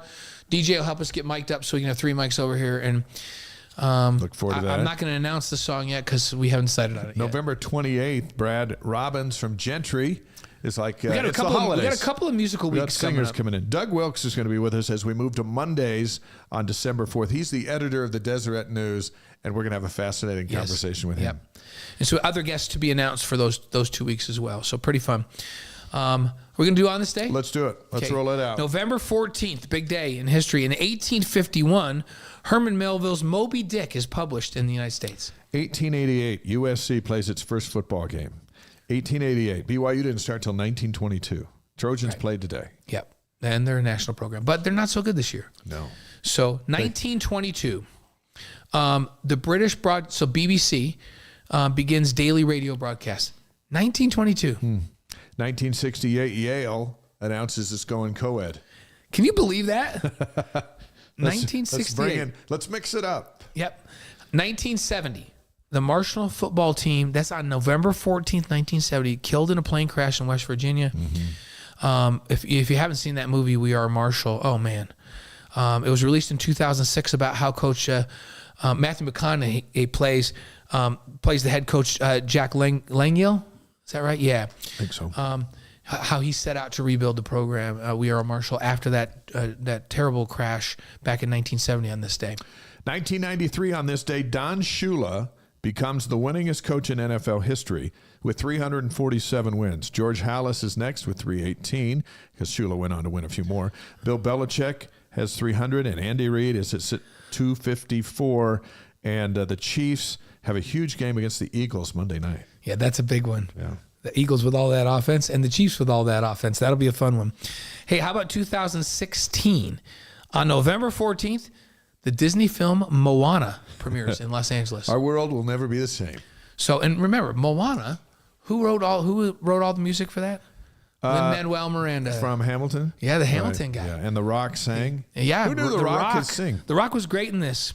I saw him singing on Jimmy Fallon the other night. Staring at the water. Yep, that's the one. Birthdays on November 14th. Is it a show if I don't sing some line from some movie? Yeah, something. Okay. You get it in there. King Charles III, the new king of England, was born today, 1948. And then how about 1954? Condoleezza Rice, former Secretary of State, Dean at Stanford University, and the one that convinced my son-in-law Dallas to go to Stanford University. Yeah, she was the greatest recruiting tool they had back in those days.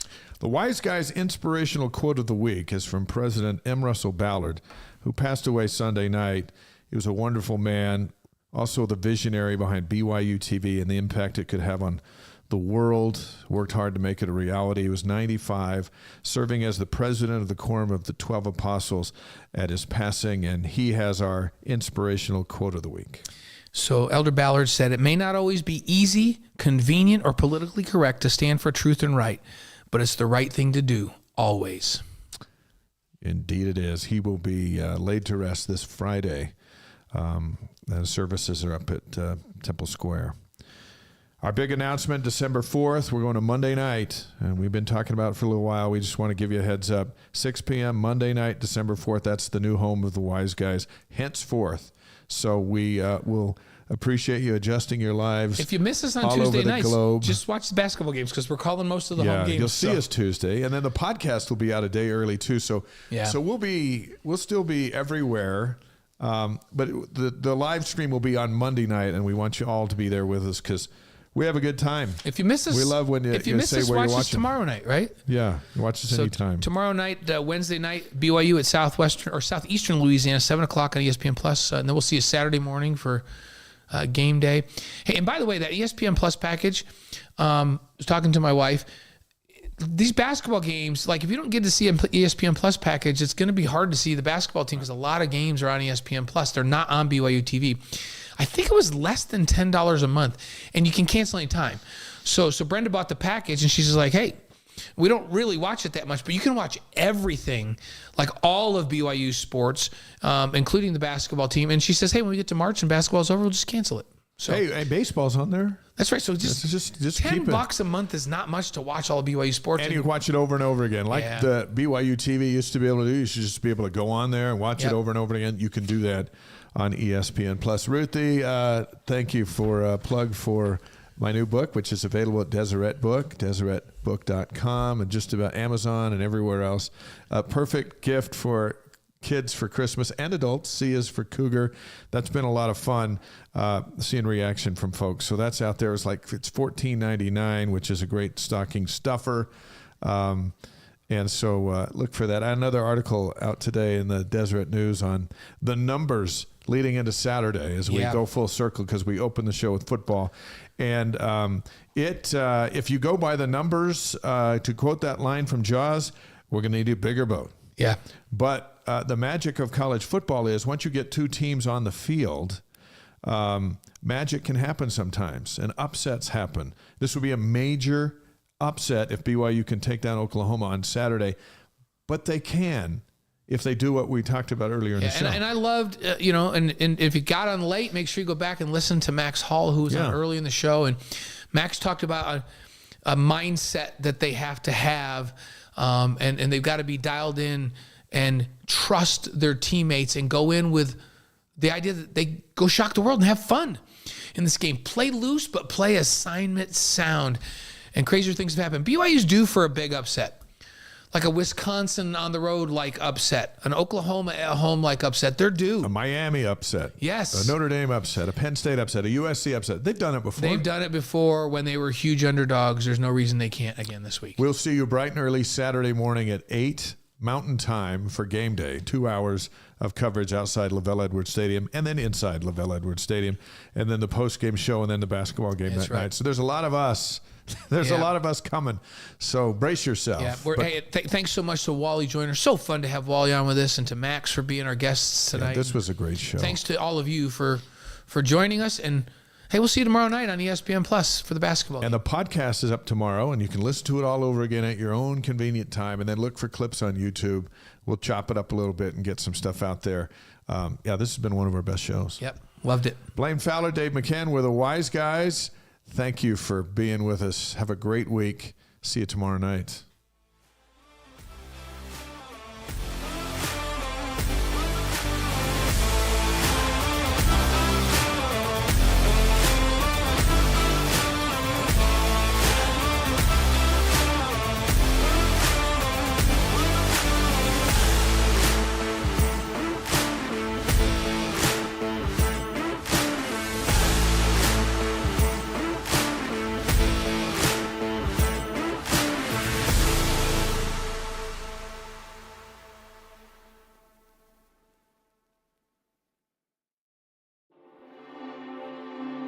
Armed.